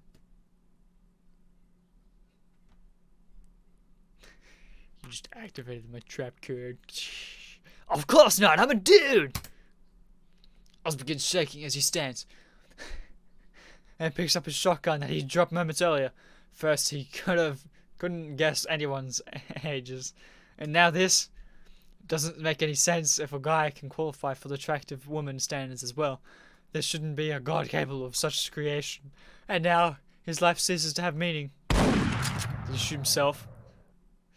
Or did he shoot the trap? Back in the classroom, Dinners and I managed to hear Oz's last shot ring out. I already warned him. Some people really aren't bright. I lower my head, lost in thought, not able to say anything to Dinners. I'm sorry. He was your friend, after all. I should have been more careful with my wording. I can't help but be worried. I've been thinking, and what if that flashback actually was the original version and we're being dubbed over right now without realizing it? Oh no. What the hell are you even talking about? Things. Alright, my camera ran out of battery, so we're back to my old camera. Beautiful. The first 15-minute section comes to an end. Steve announces the teams that have been eliminated for not getting any skills through the PA system. Shirley mentions a couple of names, and we aren't included in them. Luckily, Oz managed to get a kill earlier, so we can keep on going if there's any value in that. Not really. Without much interest in the current event, Dinners and I languish inside the classroom for a few minutes, when I'm unable to break the uncomfortable silence. This room even feels tense to an extent. It shouldn't be like this, since Dinners seems to be asleep. Or at least that's what I thought until he starts talking, breaking the silence. I thought you would have noticed by now. He doesn't even open his eyes for the rest, as he rests atop several chairs, only inches away from me. For a second, I think to myself that he's sleep-talking. For an entire year, you've been coming here every day. You didn't even realize that this is your classroom. His words seem incomprehensible to me at first, but when I take a look around the room, I realize Dinners is absolutely right. I noticed, and I don't even study here. Wait, what? I noticed, and I don't even study here, but you didn't. Oh, this is him speaking. I thought I was speaking. I was like, what? I noticed, and I don't even study here, but you didn't. You should stop trying so hard, you know. Although I must admit that I know all about your recent escapades. Thanks to a certain nosy someone, I guess that's how I recognize this classroom so quickly. Dinners raises his finger index as he says that his words are out of jumble for me. Then slowly drops his arm. What follows his actions in a short silence that I can't answer to. I know quite a bit about your class clown antics, you know. A facade that everyone around you or went along with. Everyone does it anyway. It's just, how do I put it? If your right leg starts to hurt, then you should say so, you know. I'm paralyzed when I hear him mention my right leg. How'd you know it hurt? Up until now, I was unconsciously massaging it. Oh. Somehow or another, he managed to notice my actions even despite having been asleep, yet his eyes still closed. Dinners finally sits up, he stretches his arms out and waits for his mind to fog from his nap, that assuming he slept in the first place. I didn't want to say anything in case it'd be bothering you, but I'd like to win the prize. It's pretty good. Can I know? Right now we're sitting here doing nothing. I was starting to get suspicious about why we're not trying to leave this room. First of all, I don't even know what the prize is. Second, if you're so eager, you can get up and leave, as Oz did. By all means, don't let me hold you back. I'm still here because I want to follow your plan, like usual. Interesting. You're the leader after all. I did announce myself to be there. I place my fingers on my forehead and sigh. I guess I'll have to get my act together. Don't complain later on if you can't keep up with me. But I'd like the information in exchange. What is the damn prize? Oh yeah, I haven't told you yet. No one has. The prize is... in a flash, thousands of seconds. A thousandth of a second. So quick that I can't react in time. The barricade against the door is blown away in one hit. A torrent of chairs and desks is created around us. The whole scene is eclipsed in an outline of a man as he passes through the doorway, seemingly too low for his height. What the...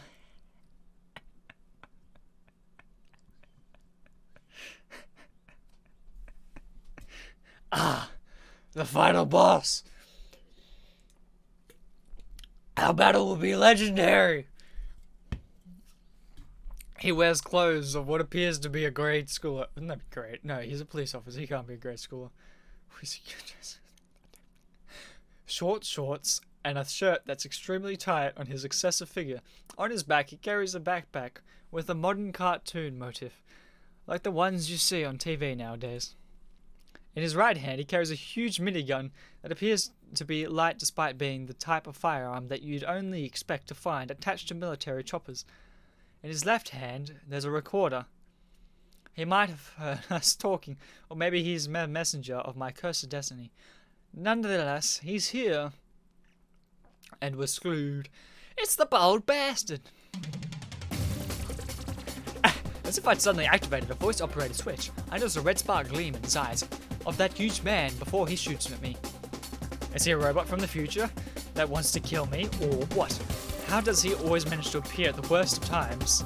Dinners and I lay down some tables barricade together and take some cover behind them.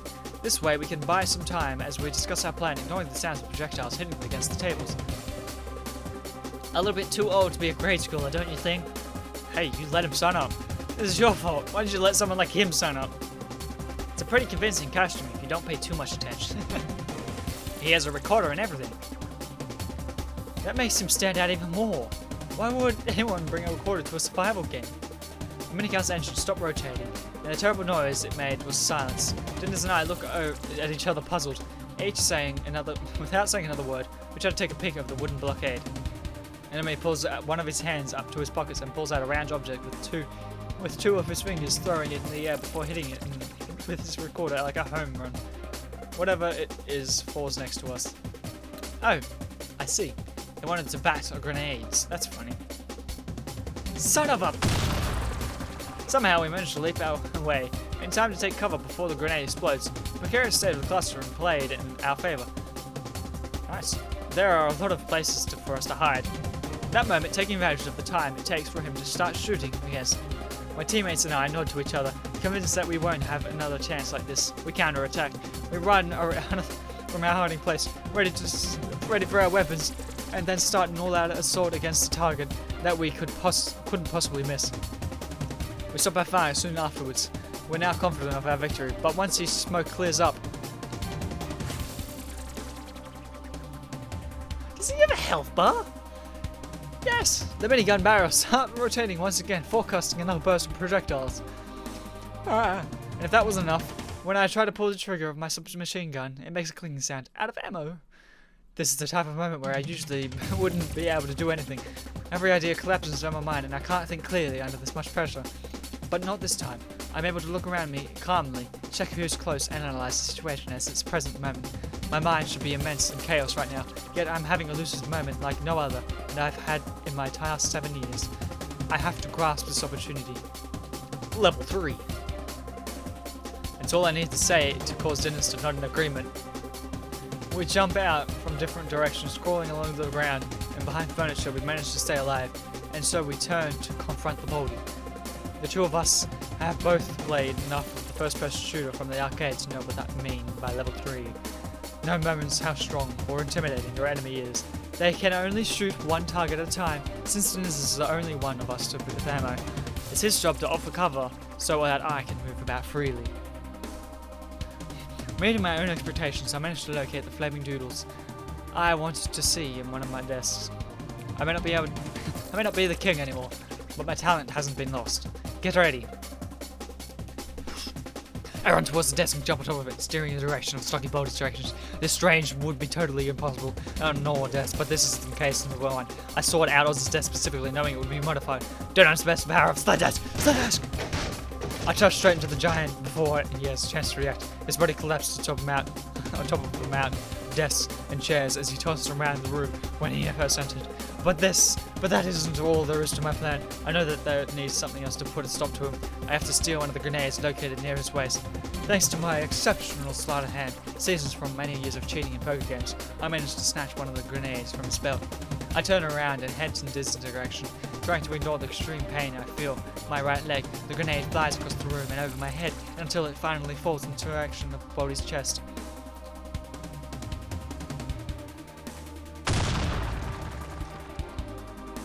The shrapnel's everywhere. A hit like that had to be lethal to any human being. But I know that our opportunity this time is far stronger than any human I've met. Whoa. Almost there, come on. Dennis, we can do it, we can do it. Amazing, leader. But I'm afraid we'll have to do something else if we want to get out of this alive. The wrecked body of the Baldy starts to rise itself in moan and anguish, disorientated as if he had just been awakened from a very long dream. We don't have much time left. How much ammo do you have? I've got less than 10 shots left. It's not enough to finish the job, I'm afraid. Then I'll have to repeat the death trick again. It's too dangerous to get close to him now, and if he catches us, our best chance is to end this in one shot. My desk should also be modified, if we can find it. Dennis chuckles and strokes his chin while interrupts me. I'm pleased to see you so determined, Sia. I ignore Dennis. I'm more focused on finding the desk with tacks on its legs. Your desk is that one. I noticed it earlier when I tried to distract the big guy. If you want to climb on it, I can push you. It's not like you're in the best condition to do it yourself, am I right? I know that he's talking about my leg, but I opt not to say anything. I go over to the desk and ensure that it's fine. I'm going to get on it, but wait until the body stands up. I'll need a good push. You know, sometimes I wonder if Pygmalion truly got what he wished for. I don't understand why Dennis suddenly brought that reference up. I look at him puzzled. That's a bit weird.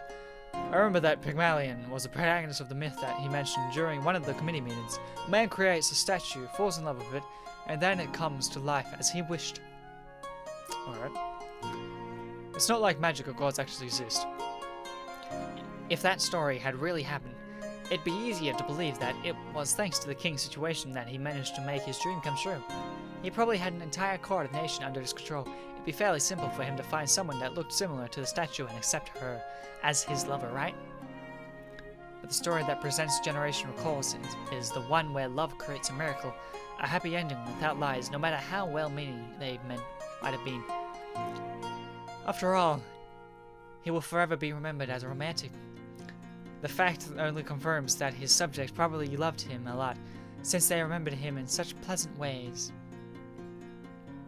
That's why I want to believe there truly was a happy ending, and that this wasn't all a white lie.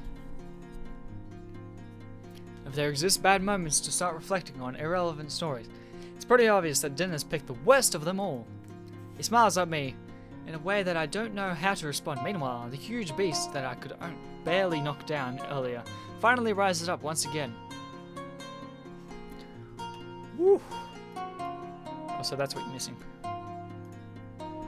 His glasses fog up from his angry and heavy breathing, but the lack of clarity in his vision doesn't seem to affect him too much since he tracks us solely using his ears. He brings one of his hands to his waist and with his thick fingers grabs all of his grenades he has left, removing all the cores at the same time using his mouth. I scream something nonsensical as I try to warn Dennis that we must get out of the way. He, however, doesn't seem perturbed. Maybe his reaction is appropriate. After all, whether or not we try to hide doesn't matter. Shrapnel will fly in every possible direction, and there isn't enough time for us to escape through the exit. Unless... It was fun, even though our plan didn't really work out in the end. I could ask him to run, ask him why he is still standing there. I could ask all kinds of things, but I can't find any words for any of them. My time is up, CR. It's not something to regret. After all, I'm not the one you have to prove yourself to. I love you, Dennis. Dennis touches the desk with both of his hands and pushes it with all of his might. This wasn't the original plan, but it wouldn't make sense to follow it now. Anyway, Instead, I'm sliding towards the exit. Dinner's watching me fly away with his usual lazy gaze. I can see the several grenades that Baldy has thrown in a desperate attack fly over Dinner's head. My partner, meanwhile, waves goodbye to me with one arm, and with the other, he stretches it out as he did back in the arcade, aiming his gun at one of the grenades hovering over his head. Try to win, okay? And with those last words, Dinner shoots. Distracted, I crash into the hallway, handrails, causing me to fall off my desk thanks to the momentum. I lose sight of my classroom during my fall, and the noise from the explosion leaves me deaf for the next couple of ensuing seconds. In an automatic survival reflex maneuver, I manage to grab hold of the handrail of the lower floor. I'm scared as I am. I manage to climb up over it and drop to the floor below me. Dinners, no! Poor Dinners. I can feel my heart beating so quickly that it feels like it may pop out of my chest. My mouth feels dry and I'm having difficulty breathing. My legs, especially my right leg, hurts to the point that it feels like they could explode any time. Are you stupid? You want me to win? We're a team. I don't even know what the damn prize is. I really don't. Look at what is the damn prize? Look at the damn prize. Is it Claire's hat? I would love that prize. Now I can have the cool hat. Open my eyes. I took a quick nap. You know, why not? Middle of the battlefield. Psh. Now I feel a bit better. At least 10 minutes has passed since the rather dramatic fall from the upper floor. It wasn't too long ago that Zero announced the second round of the eliminating teams through the PS system. That means I only need to survive one more round to win this game. Yay! The problem is that I don't have much time left. I have to score at least one kill soon if I don't want to be eliminated. After all the work we've put in, I'd hate to hear our team's stupid name being announced. Do we want to hear it being announced as the winner? That seems even worse. Now I have no ammunition of teammates left. I mean, Oz could still be alright if he didn't shoot himself. I don't know, maybe. With the state I'm in right now, what's the best strategy for me to follow? I don't know, actually. I'm pretty beat up.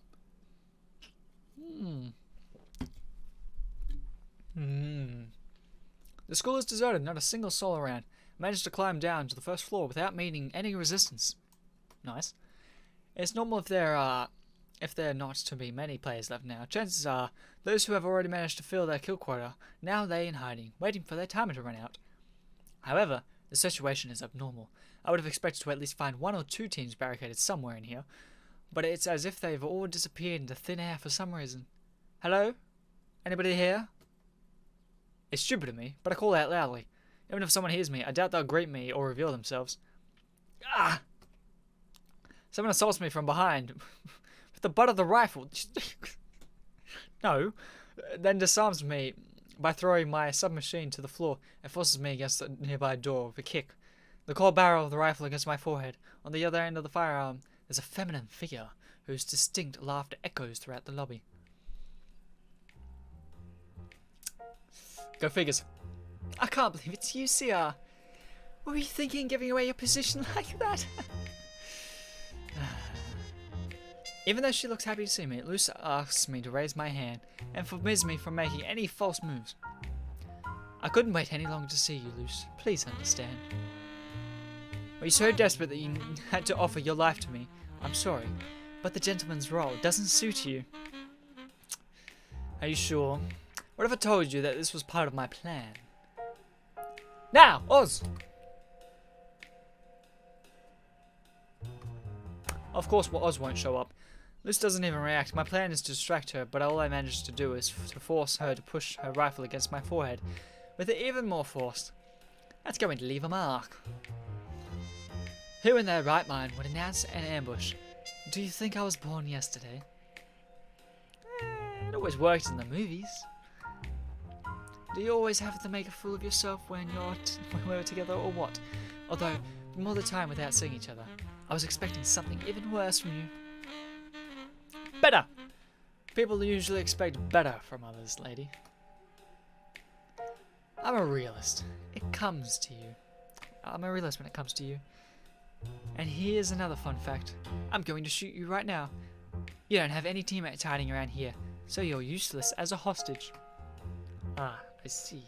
Luce keeps bumping the rifle barrel against my forehead, forcing me to push myself even closer to the door behind me, to the point where the doorknob is digging into my side. Ow. I have to buy myself some time. I try to come up with a plan as quickly as possible I can. Wait, you can't throw that.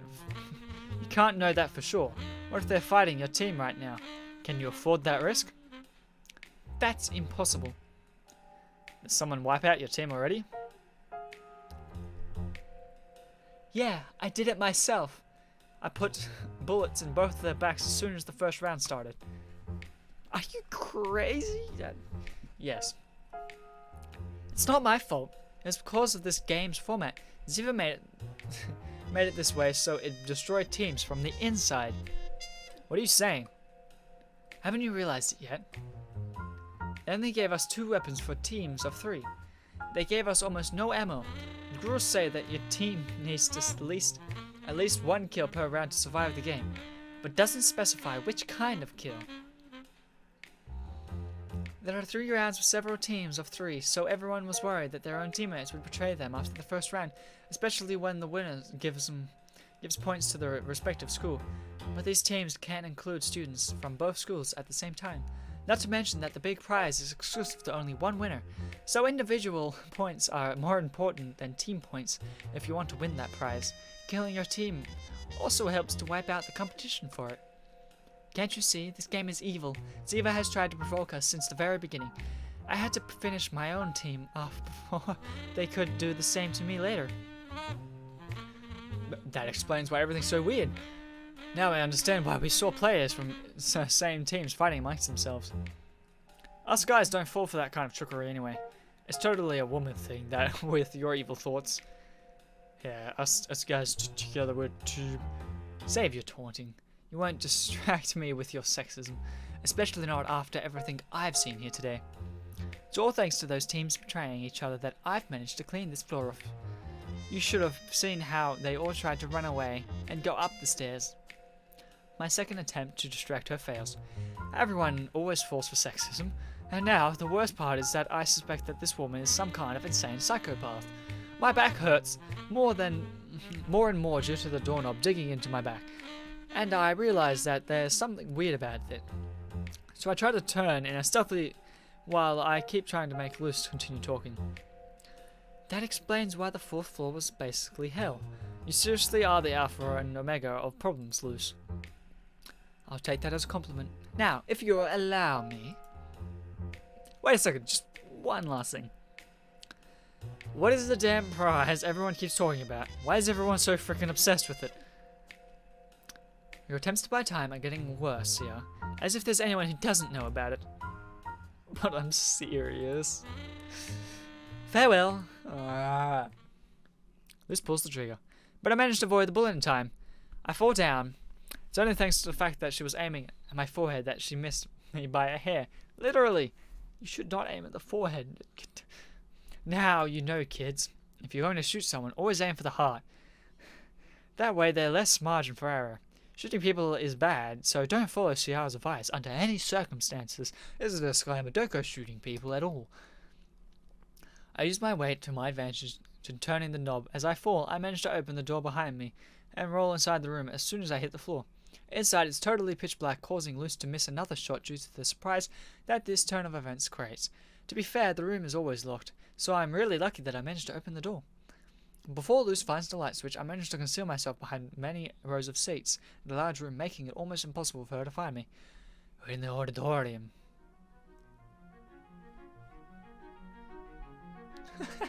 Not bad, CR. Would have been a pity if the hunt had ended too soon. But you're just delaying your demise. Look around you, and you'll know what I mean. You're unarmed. There's only a few minutes left until the round's over. I bet that you haven't even gotten a single kill yet, or else you would have announced your position like that earlier. I'm not in a rush. I don't have to come out from any hiding spots from my position. I control all of the exits in this room. There's no blind spot once you raise your head. Luce walks up the stairs, onto the stage. She places her long sniper rifle on the edge of her stage and lays down, her right eye peering through the scope. Now she can cover the entire room.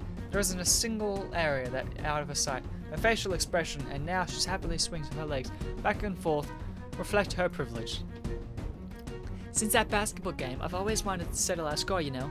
The results of the match never satisfied me, and nothing we did after that ever really had a clear winner. During poker and the arcade game, there were more players, so I wasn't really fair. Even if we take those into consideration, we would still be tied. So this game is the real deciding factor. A final battle, yet it's pointed towards you because you have the gun. May the best one win, but that person, of course, is me. I sigh as I sit in a small space between the 2 rows of seats. She's completely right. My situation is desperate in every possible aspect, except for one small detail that she doesn't know, an ace up my sleeve that I managed to snatch during the first round. I've had it in reverse for an emergency such as this. Reverse. Of the 2 guns we were given, Dennis took one and I took the other, a small handgun that, even if it was real, it would still likely be mistaken for a toy. It isn't just that it's short range, it has a lack of utility. It also only has 1 bullet, of course.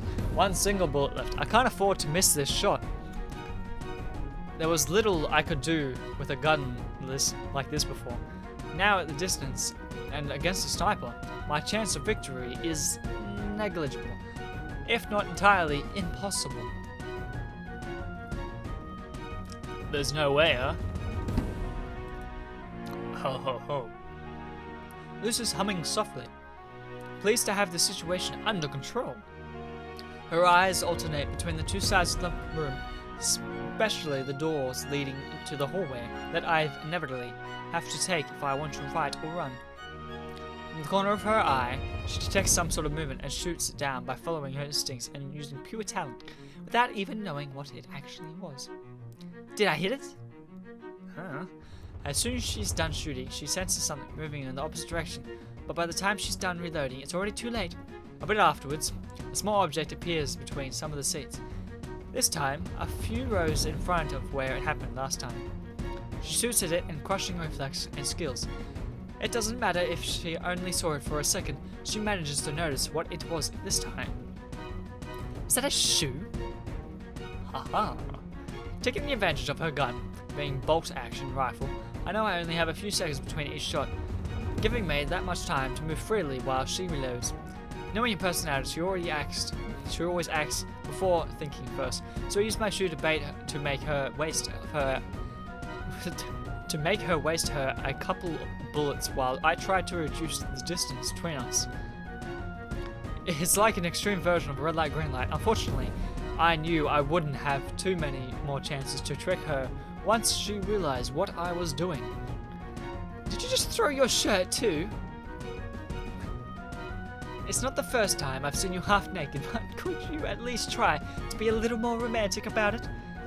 What would your mother think if she found out how easily you take off your clothes in front of others? I'm going all in. I know this was a risk with is over the top, but it's all I can do to distract her. Take this as a special favor to you, and don't complain how I treat you later. I would never do that, CR. Now, for example, you gave away your position by speaking. How could I complain? Although I can't see her, I can feel the pressure of her scope set on me. I hold my breath. This is probably the most dangerous bet I've made in years, if not ever. I have to bet all my chips on this single game. My chances of success are below 10%. And that's being generous. It's now or never. Something moves in Luce's scope. It jumps up and removes itself from her vision. But she doesn't shoot. Her fingers move into position but doesn't pull the trigger. She knew it wasn't me.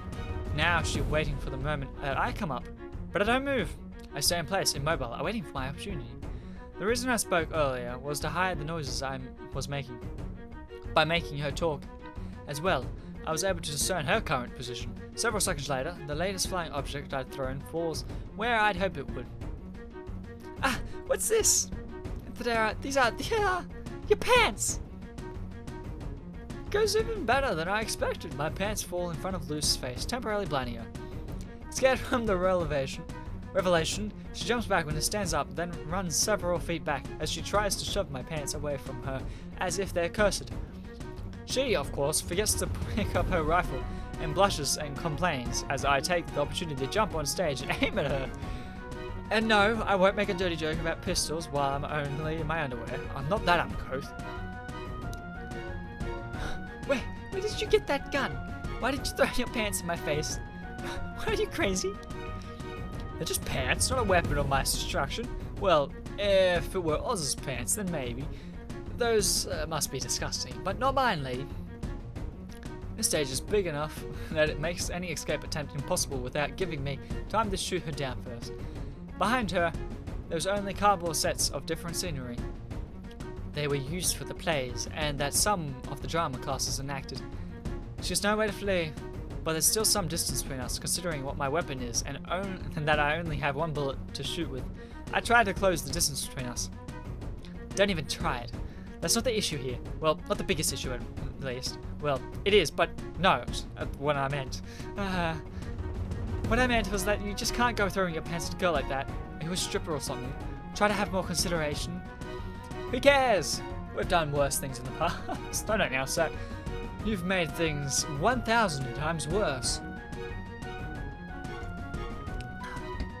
Wow.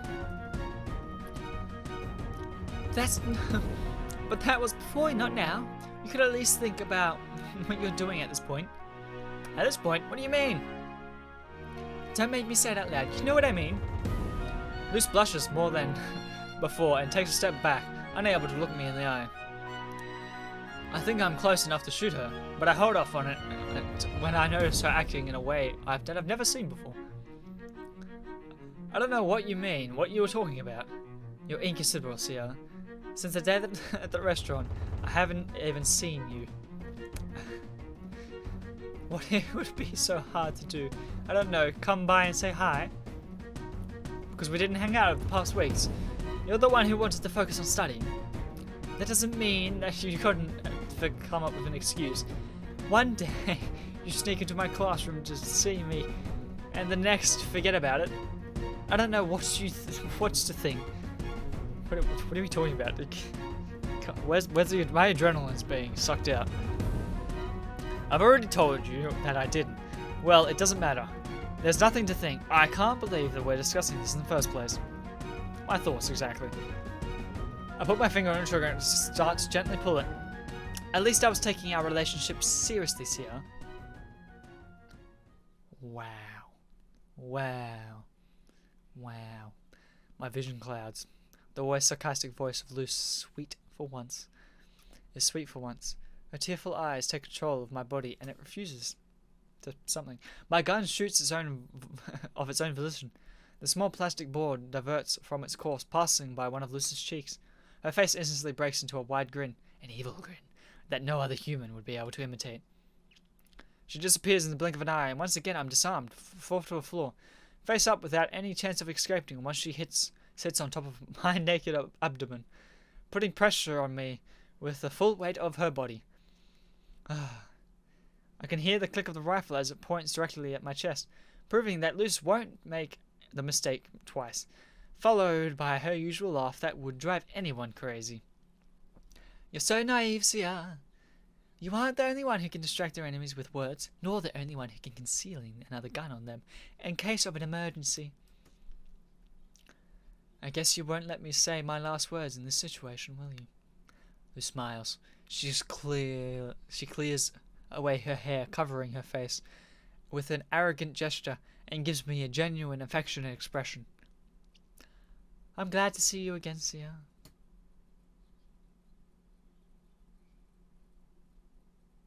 Where's the bang? Give me a bang. I close my eyes, grip my teeth, and clench my fists as I wait for the inevitable impact. But it's not a gunshot that I hear. Ding dong, the survivor game is up. Well, at least I didn't get hurt. Silence fills the room. Neither of us is able to process what we just heard. It's not that weird it's not that the weird fact that Ziva imitates bell sounds. Although that's stupid enough by itself. The time seemed to run out at the perfect moment. This is so lame. Ziva should have waited a few more seconds. What are we gonna do about it, Luce? Now, if you don't mind, could you off me and stop pointing?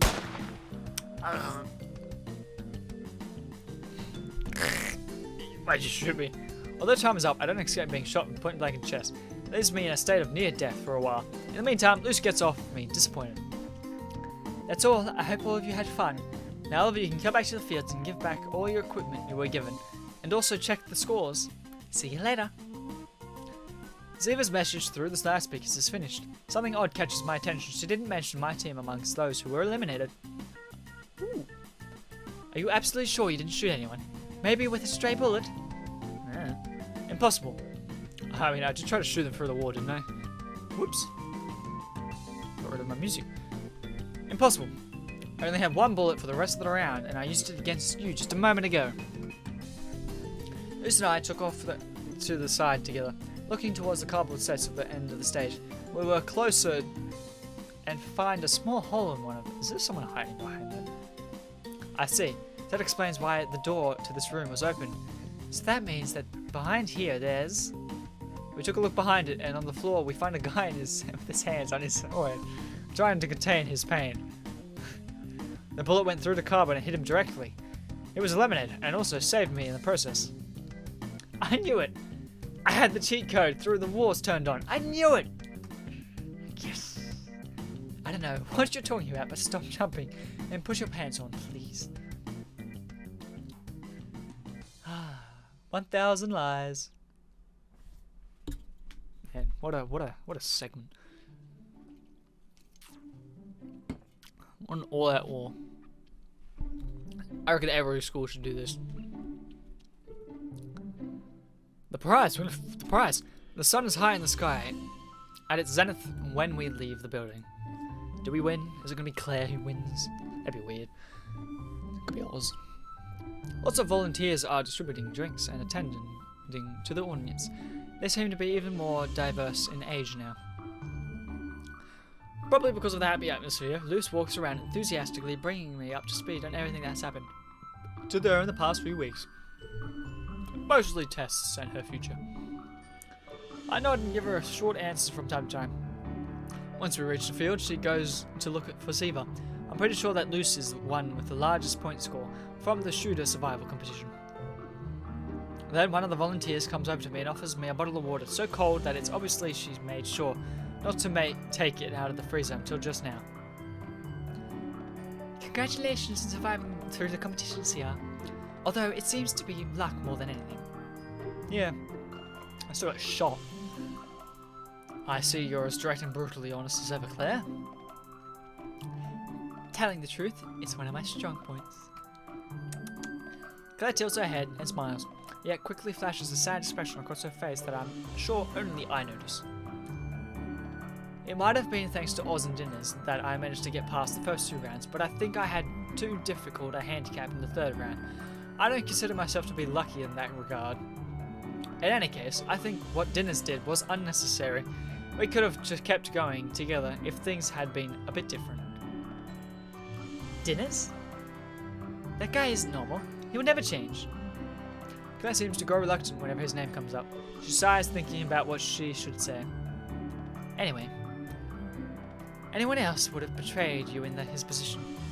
The game was clearly begging for something like that to happen. It was a spark meant to defy the predictable and boring. But that's exactly Dennis's problem. He's too kind. What would usually be a compliment sounds like a harsh criticism from the way that Claire puts it. Where is Dennis? You can't trust him, you know. He always says yes to everything. He's so good-natured. What is he thinking? What makes him act the way he does? He might seem like a perfect friend on the first sight, someone you can keep close to you, but you can't trust someone like him. Why? In a relationship between 2 people, no matter which type, there must be a balance between where those 2 parties grow together. A relationship so unbalanced doesn't have any legs to stand on, even if the purity of his facade is real. No one would be able to live with the guilt of their mistakes being contrasted by his altruism. I remain perplexed as I listen to Claire, not because of her strong opinion on Dinners, but because this is the first time I've heard her criticize someone like this. What you gotta get, Dinners? Dinners is a good lad. You saved me. I knew that something had happened between the two of them in the past, but I didn't think I'd hear her ranting about him behind his back. Or is he here? Is he standing behind my back? Who knows? It's not behind his back. He knows perfectly well my opinion on him. Fair enough. Were you reading my mind? I don't know why you're surprised. I've told you many times that I can't keep secrets from you. That you can't keep secrets from me. That's true, or at least I believe her now. After all this time, Claire has always nailed it when it comes to me. Strange. But forget about that. They're just tales of the past. Now, even if I try, I can't get angry about it. But no matter what happens, I'm happy because you're here today. So forget everything I've said, Sia. That was her speaking.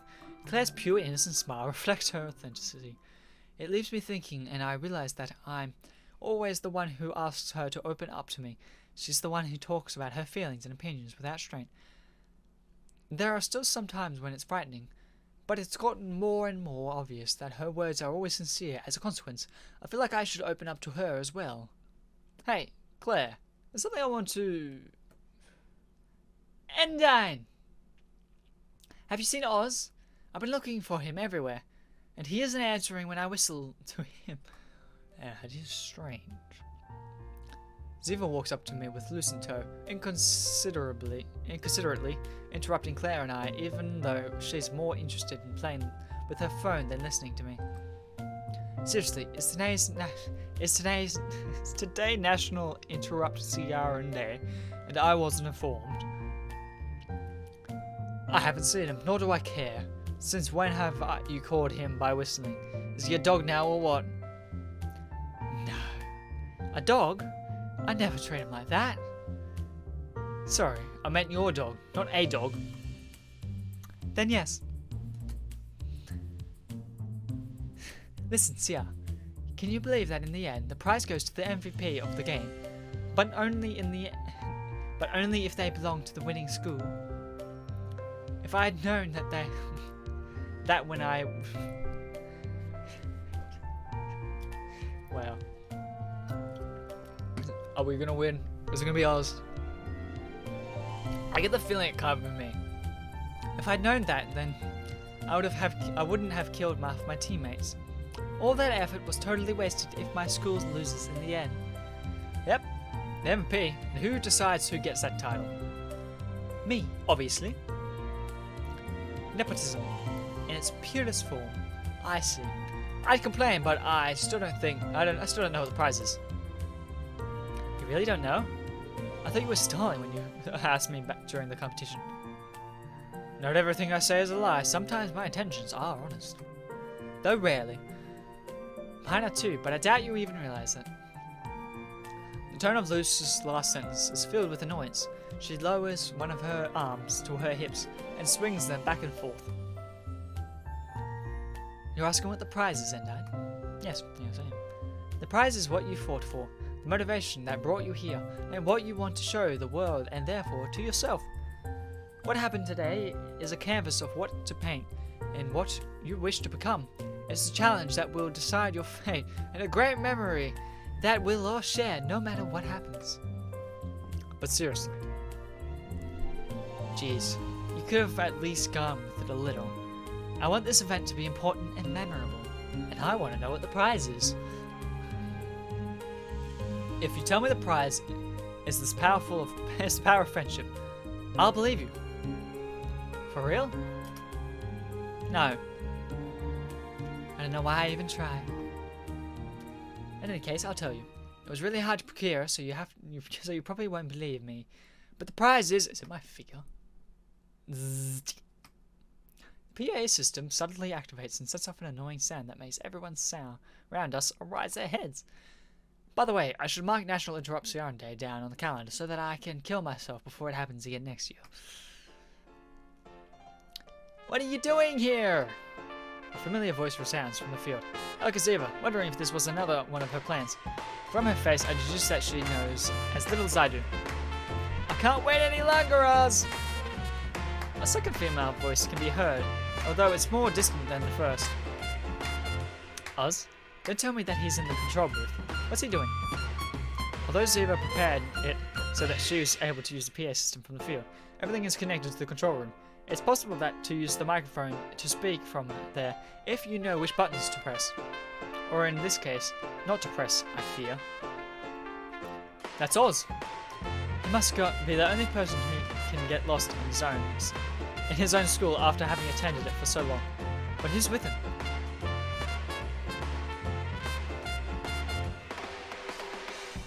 Think about what you're doing. I may technically be a graduate already, but you were my teacher not too long ago. Even if it was only for a bit, it is what I thought.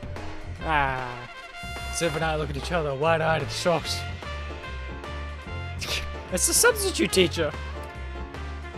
No, stop! Us, abort! Ziv had to explain it to Lucy and Claire since they were in their class. Everyone else, excluding the students that are standing around the field, appeared to be all in the complete disbelief. I can hear whispers all over the place. Oz's family, especially when it comes to women, and his womanizing ways are pretty well known. Now I think about it, I think I understand why the teacher would punish him longer than me. I already told you that what happened on your first day here was an act we came up with, a joke. I feel bad if you misunderstood. Holy cow, I didn't know you could do that with a bra.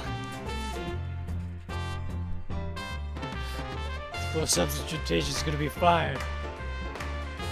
The temperature in there must have gotten pretty hot, or so it seems. Shouldn't we intervene for the good of those we suspect are involved? And the graduation? Record everything. If we're lucky, it'll go viral and it'll be all of the local newspapers. 3 different opinions. Get your priorities straight, woman. What are you doing to my hair? Take your hands off him. A third voice joins the fray, although I can't tell if it's male or female at this point. This is a trap. Your name was Jay, that isn't Jennifer from before. I told you, it was a misunderstanding. I don't care what you thought was. What I felt at the moment was real. We're destined to live for one another, and I can prove it to you. Hey! I don't play for that team. Cover that destiny on your own right now. Isn't the situation getting worse by the second? It must be a karma thing. We're watching the fruits of the life he has sowed until now come to fruition. Alright, internet is going to explode when we upload this. I'll be able to live off this for the rest of my life. No way. You're going to make it worse. Why are you resisting us? Don't you think I'm attractive? Am I not good enough for you compared to all the other girls you've been with? It's complicated. I don't think this is the right time. Why can't you at least give me an answer, Oz? Why do you need to accept me? Nothing. But you need to put on clothes fast. In a special situation like this one, I can't help but look around at all the laughing faces of the nearby people finding humor in Oz's pretty messed up life. When the individuals think, they always end up criticizing the mentality of the masses and the personalities of the sheep, like they think they're different. But that's not true. Everyone has a moment in their life where they feel unattached from the masses because that goes through their mind is different from what they actually do in real life. Personality is what's created behind the sheepskin.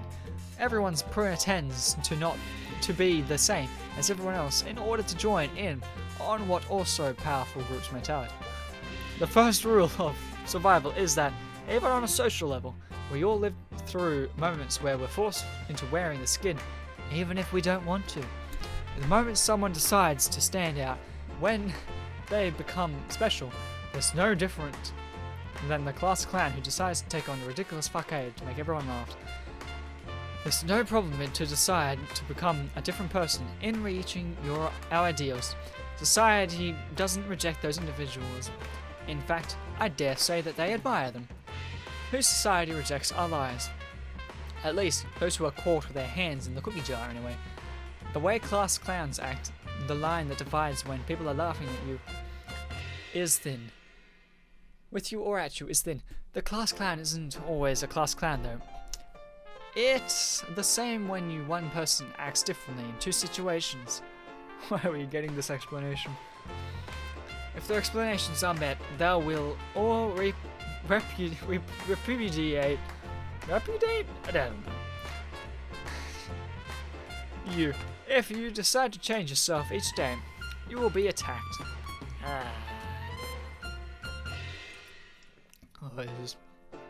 So the issue isn't having a personality, but keeping that personality consistent so that you can assuage the fears that a confused society feel, and as a consequence, we also feel.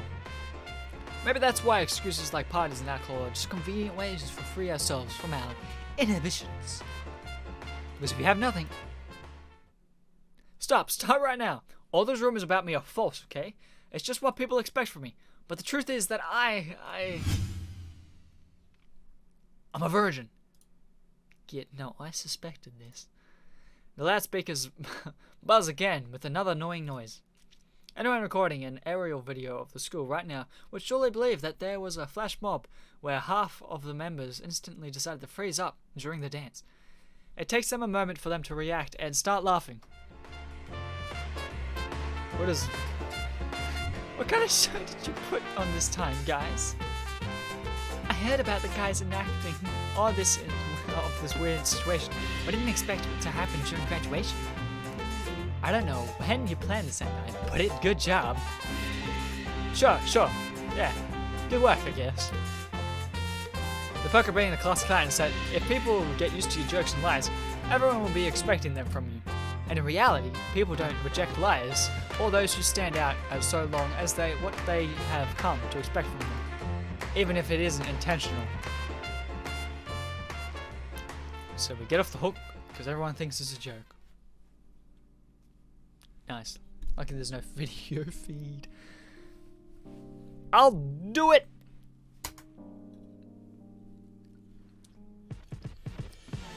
What are you saying?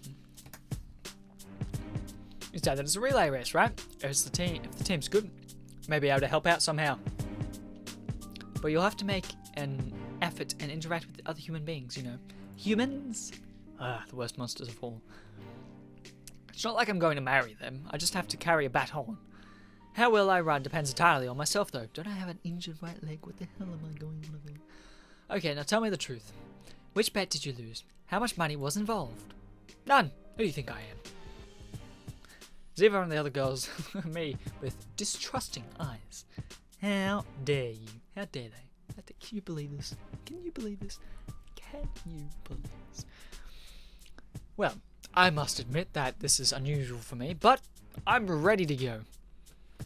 Isn't the prize discovering what I want to show the world? The challenge that will decide my fate and all of that? Ziva sighs with a smile on her face. Alright, I'll sign you up in Oz's place. Thank you very much, Endine. The boss returns to her post, takes out her cell phone and resumes her endless array of tasks. Maybe she came over to us for that short amount of time to get away from her work and recover her energy.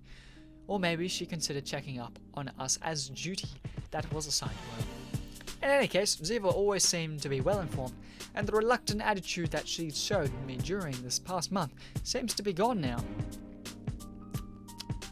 When I turn around, I find Luce and Claire making obviously uncertain faces. So yeah, it's not that I want to meddle in your business, but are you going to be alright? You know, Luce's eyes drift towards my right leg. For a second, while Claire remains silent and a solemn look on her face. I remind them that I'd prefer they not treat me differently or concern themselves because of it.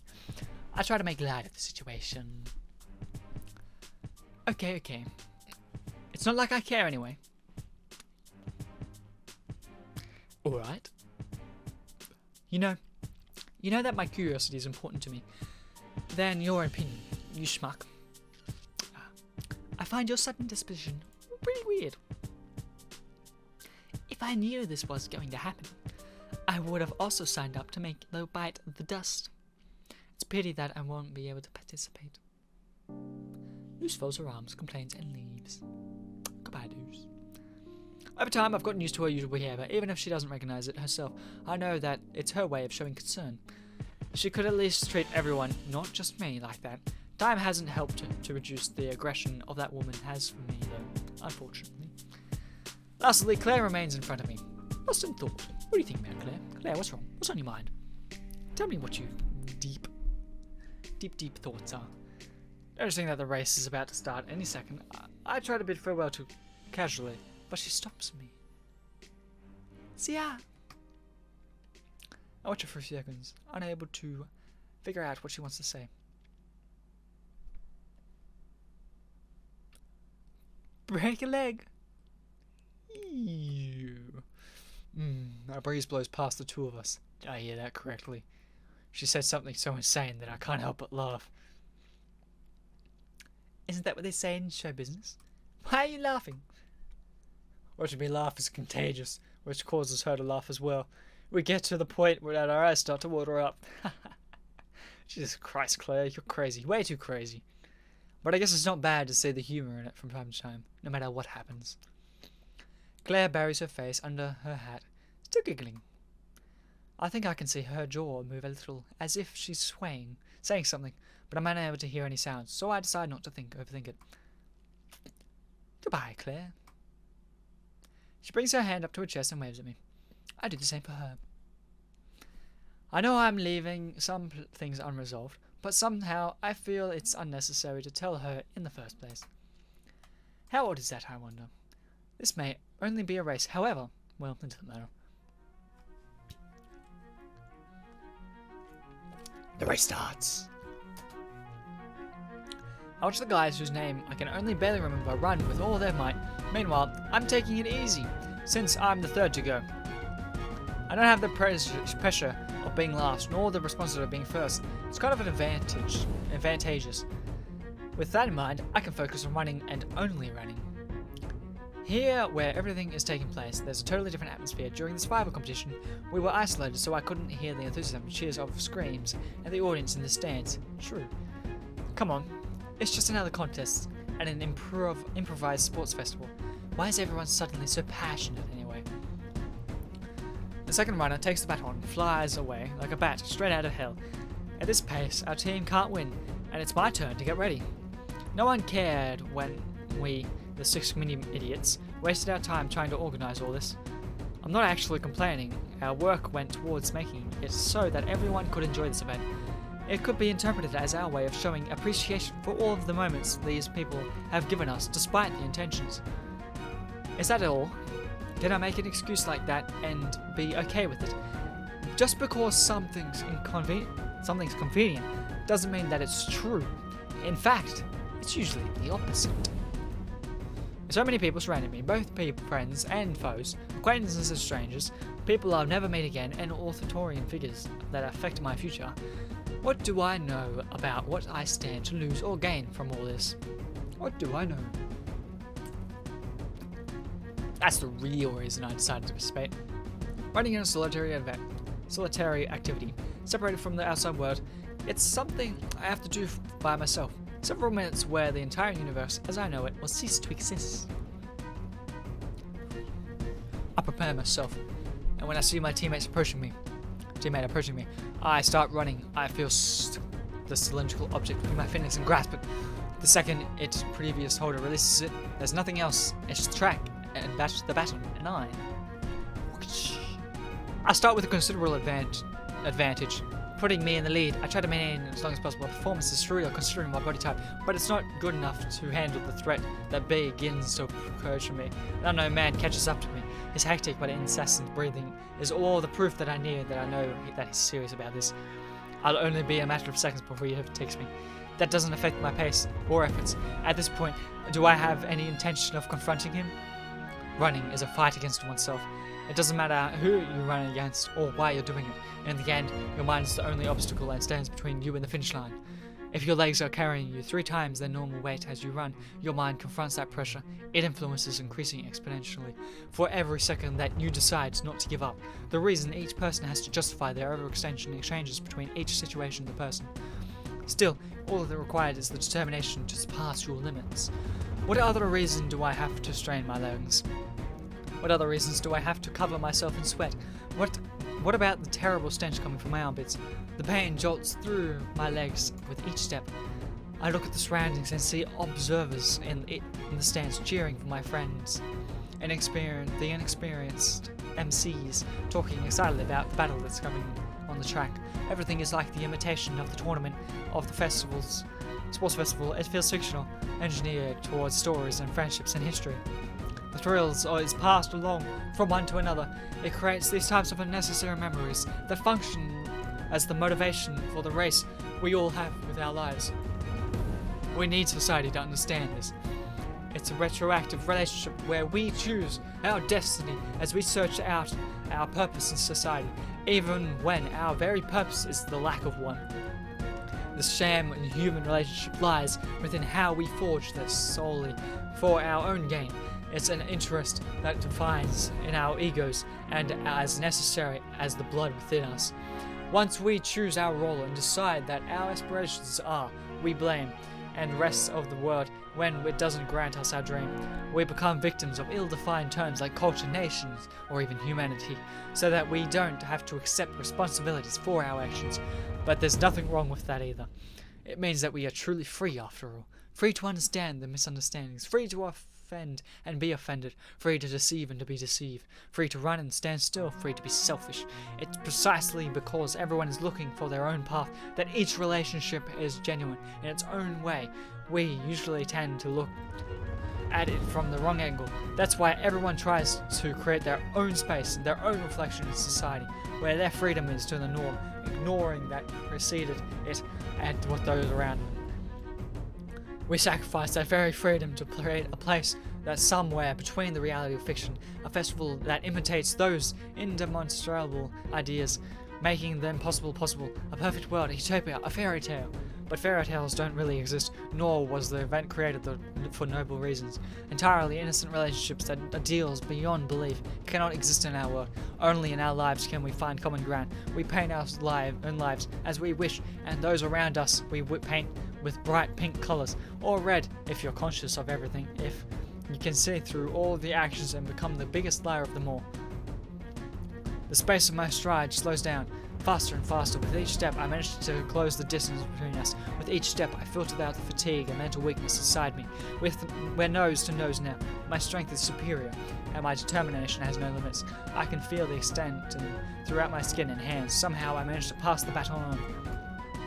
I pass the object and watch the last members of my team run. It's a star. Everyone's cheering for him, as they should be. A switch goes off in my head and I start cheering too.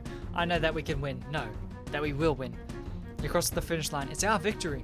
There are people jumping up and down and hugging. The rest of the crowd and our friends come to join us. This is only the beginning. There is still more hurdles to pass and time to have fun. More trials where we will relive these feelings. Winning against all odds, enjoying our youth, creating bonds that will last forever and ever.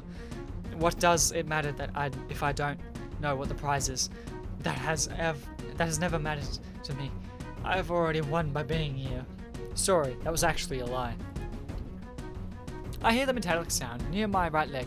It stops me from running and I stumble and limp, unsure of what's going on.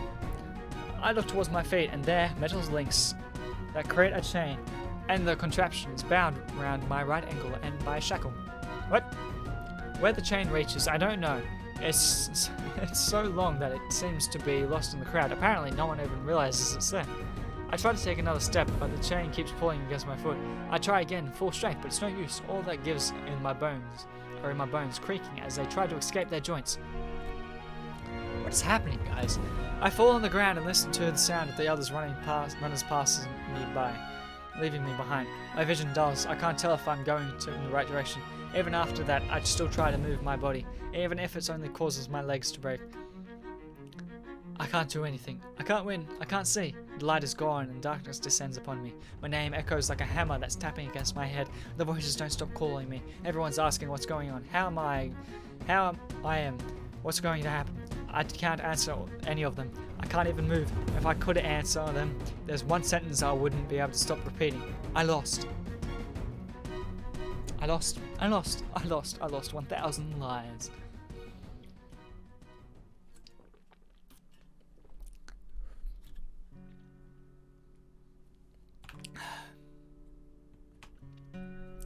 Woo! I blink. Good. My first thought is that I'm home, in my bed, waking up like any other morning. No. I hear a whisper through the walls and voices discussing something incomprehensible. Next to me, there's a girl sitting. Really? No, this is the nurse's office. I've been here plenty of times. Good morning, CR. Good afternoon. Might be the more accurate right now, though. In seconds, everything comes rushing back to me. My initial reaction is to bring my hands to my face and rub my eyes. Class suggests that I should go back to sleep, but I shake my head and sit up. It's best that I get a hold of the situation as soon as possible.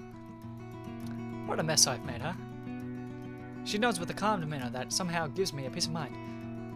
Everyone was really worried about you. So at first everything was a bit chaotic. Still, everything went smoothly thanks to Dennis and Oz. They're holding down the fort. The other two ladies, however... Claire points behind her with her thumb in the direction of the door. Straining my ears, I'm able to distinguish the uneasy, alarmed whispers coming from behind the wall. You're leaving already? Don't you think we should do something first? You heard what the doctor said. I can't leave the event unattended like this for too longer. But that doesn't make any sense. Do you know something I don't? I'm not the one who should answer that. They're behaving well now. But you should have seen how they were earlier. At least they had the sense to leave the room so they wouldn't bother you. I guess I have to give them an explanation. It's the C's, the Claire's, yeah, I see C. What you should do is sleep, Sia. You can rest. Claire stands up, trying to make at least noise possible. We will still get angry if you go and do something that you'll regret later. Knowing that you're better is all I need to know. Don't be in such a rush to go to sleep. She says goodbye, but doesn't leave until she takes one last long look at me. Yep, still me. Even though I can sense that she's in a good mood from seeing me doing so well, I'm unable to bring myself to meet her gaze. I sigh tiredly, thinking about how I should handle the situation from this point forward. Although the door slowly closes as Claire leaves, it impetuously opens again and Luce flies inside. You're awake! Yes, I am. Hi, Luce, I'm sorry for... Hey! Her first reaction upon seeing me is pull the sheets off my bed all of a sudden. She shakes off her shoes and jumps onto the side of the bed, falling on her knees, then grabs my ankle and lifts my right leg up to her knee. I'm startled and react late. My first reaction is to protect my private parts. She brings her face up to mine with a serious expression on it. What is this? A leg? They're usually connected to the waist. It's probably the worst joke attempt that I've made in my entire life. Of course, it doesn't work. It was great. I love it. How did you get this scar? Why did you lose consciousness before? The scar's real. It's just that. The smoke doesn't always lead you to fire, if you know what I mean. Luce frowns as she tries to figure out what the meaning behind my words are. So poetic. She frees my leg and holds her arm, awaiting a better explanation. My leg is healed, Luce. It's no different from yours or anyone else's. That's what I don't understand. When they examined you, they said you weren't any problems with your leg, that it's just a scar. Then, what happened out there? Did you fall unconscious for no reason? Do you expect me to believe that? Somatic symptom disorder. What? It's not my leg that has the issue, it's my mind. Somatic symptom disorder is a mental condition in which you feel the same pain you would have from a physical wound, but without the physical wound actually existing at all. For example, it's similar to a phantom pregnancy or mass hysteria. Those afflicted by them have symptoms, but they aren't actually experiencing what they believe. Of course, I'm not waiting for the imaginary baby, nor do I feel I have cancer just because people won't stop talking about it on TV. I feel the same pain I would if my leg had been crushed and demolished under a huge force of weight. Oh, so my leg's not actually hurt. Imagine feeling the pain every day, every hour, every second, for the past 7 years. My mental condition determines how much it hurts at any given moment.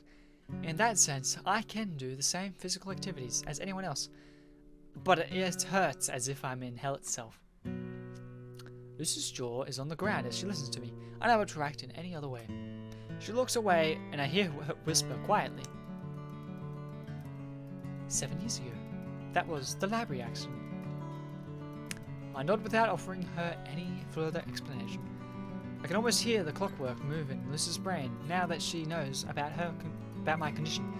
One after another, she starts asking me about tons of questions to confirm her suspicions. That explains why you couldn't play basketball and the survival game's fine. It depends on what you're thinking, doesn't it? Yeah, more or less. And why don't you think... Why don't you like... And you don't like talking about it because you're embarrassed that it isn't a real injury, but something that's completely in your mind. My personal experiences have taught me that people don't accept others who are considered crazy, you know? It's easier to not give an explanation and endure. You run away because it's hard for you to talk about your condition. Like at the arcade after what happened in the pool on your birthday. Luce blushes a little as she remembers that day, immediately changes the subject. There's no treatment for it. I mean, well, you must have tried everything by now. There are painkillers, you know, you grow to be dependent on them, so it's best not to rely on those too much. Not too long ago I switched to a more natural alternative, but I guess it wasn't enough for what I have. A cringe-worthy laugh accompanies my last sentence, but disappears several seconds later after I scratch my neck in embarrassment. I can't handle Luce's eyes being so fixated on me. From the other side of the bed. This has happened with everyone. It's normal to be polite to someone who's suffered an accident and try not to reopen their old wounds. But how do you act around someone whose wounds are all inside their mind? What can you say to someone whose pain is buried deep inside their psyche? Everyone starts treating you differently unconsciously. Their good intentions end up destroying what actually makes humans interesting as individuals. I don't want to live a life where everyone has to worry about every word they say as they try not to hurt me. Without freedom, they cease to be themselves. What can I do about it? All I've ever done was complain about the people who were only trying to help me. That's all? Luce, however, is like no one else's in the entire world. Aren't we all a bit crazy in our own ways? Sure. The bed squeaks and Luce stands on top of it, pridefully putting her hands on the waist. Get off my bed. I have my own insecurities. I don't want people to label me by a decision I made without being positive that it was the right choice, but it didn't stop you from offering to show me your secret base. There, I drew until I was finally able to make a decision, and you know what? I'm still not sure what I want to do. Till I made a decision of not knowing. But that doesn't matter. Some will support me and others won't. Some will complain and others will say I'm reckless. Everyone might be right in their own way, but that's exactly what makes it interesting. Each person decides who they want to be and how they live their life. For better or for worse, it's okay to be an idiot from time to time. Since you told me your issue, I've told you mine. Feeling any better yet? As I've said before, you people can't become true friends until they share something they're embarrassed about. From my point of view, Luce looks tall, large, unreachable. She's standing on my bed while I'm lying down. Yeah. Between the side of her legs and the large prisons surrounding her, I'm breathless, it's as if the entire world belongs to her.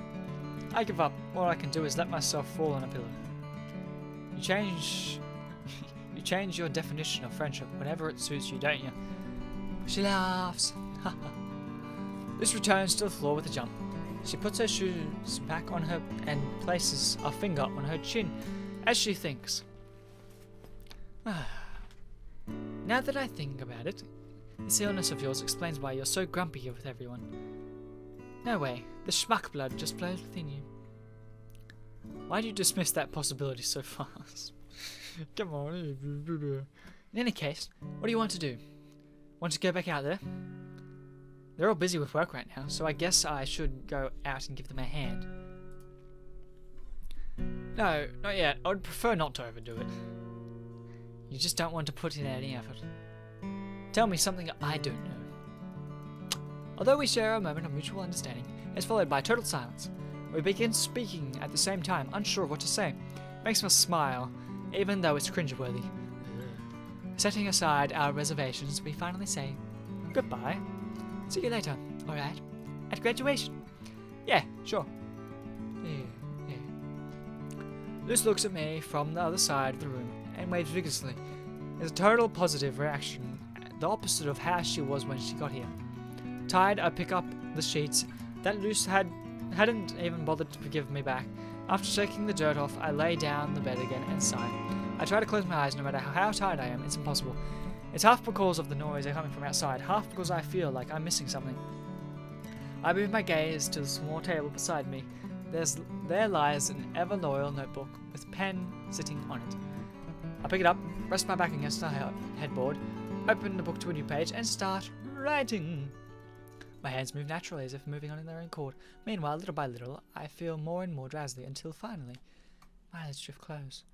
What should I do now? Can I finally fall asleep at a time like this? I've already fulfilled my obligations and finished my studies and tests. Maybe everything that happened was building up, and that's why I needed to sleep right now. Or rather, it's because everything I've written until now, the story's been going on for too long. You're finally awake. When I open my eyes, the colour of the walls has changed, and the noise outside seems to have quieted down.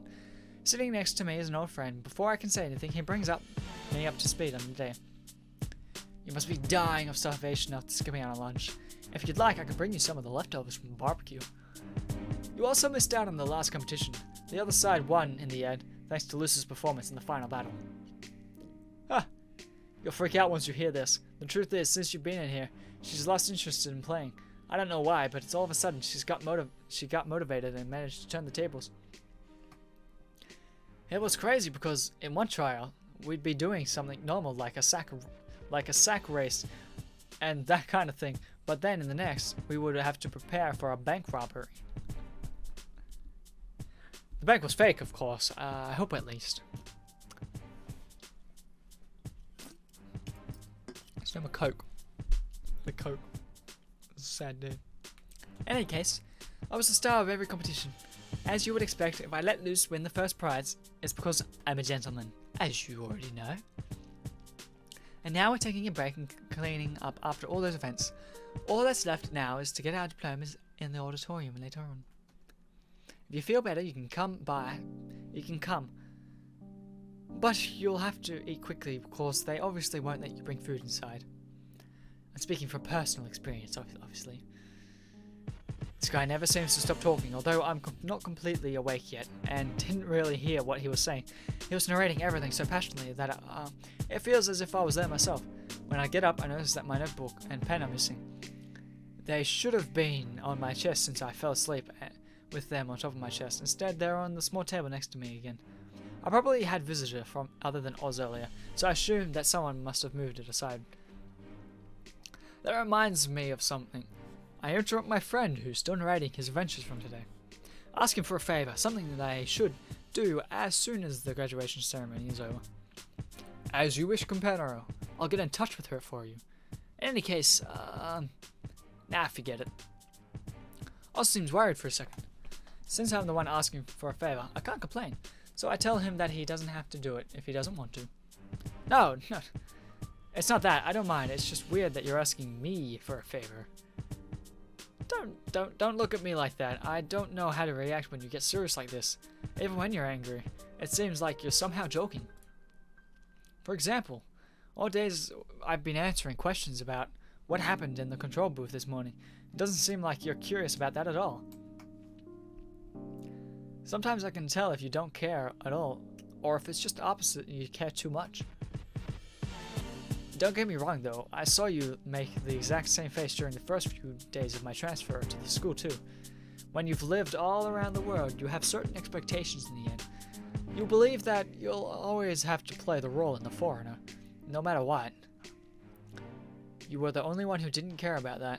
To be honest, I thought you were a delinquent and that you were messing around to try and be the center of attention. But it wasn't like that. I realized something simple, that behind that role there's a real person, yes. Someone who would be whatever he wanted to be at any given moment, whenever he felt it was convenient. You made me view life in a different way. Instead of getting depressed and asking who I am now, I should behave. I started to happily wonder each morning who I would be for that day. And who cares if that doesn't fit into anybody's expectations, or if what I felt I was or wanted to be didn't make any sense. It doesn't matter how contradictory it actually is. The roles we played were fun, and it truly was fun being friends with you all these years, Companero. Womanizer, class clown, bookworm, delinquent, narcissist. All we really wanted is a glimmer of happiness in our life, something that gives us meaning and purpose. Or at least someone who will listen to us and give us a reason to enact whichever role we play that day. Isn't that the kind of person you were looking for, huh? Oz, man, dialogue. Oof. I can't help but sigh as I listen to my friend's words. You know, Oz, being serious doesn't suit you at all. Who would have thought? He leaves shortly after, some of his words still going through my mind. Damn, Oz, you make it sound too much like a farewell. I guess he knows more than he seems to.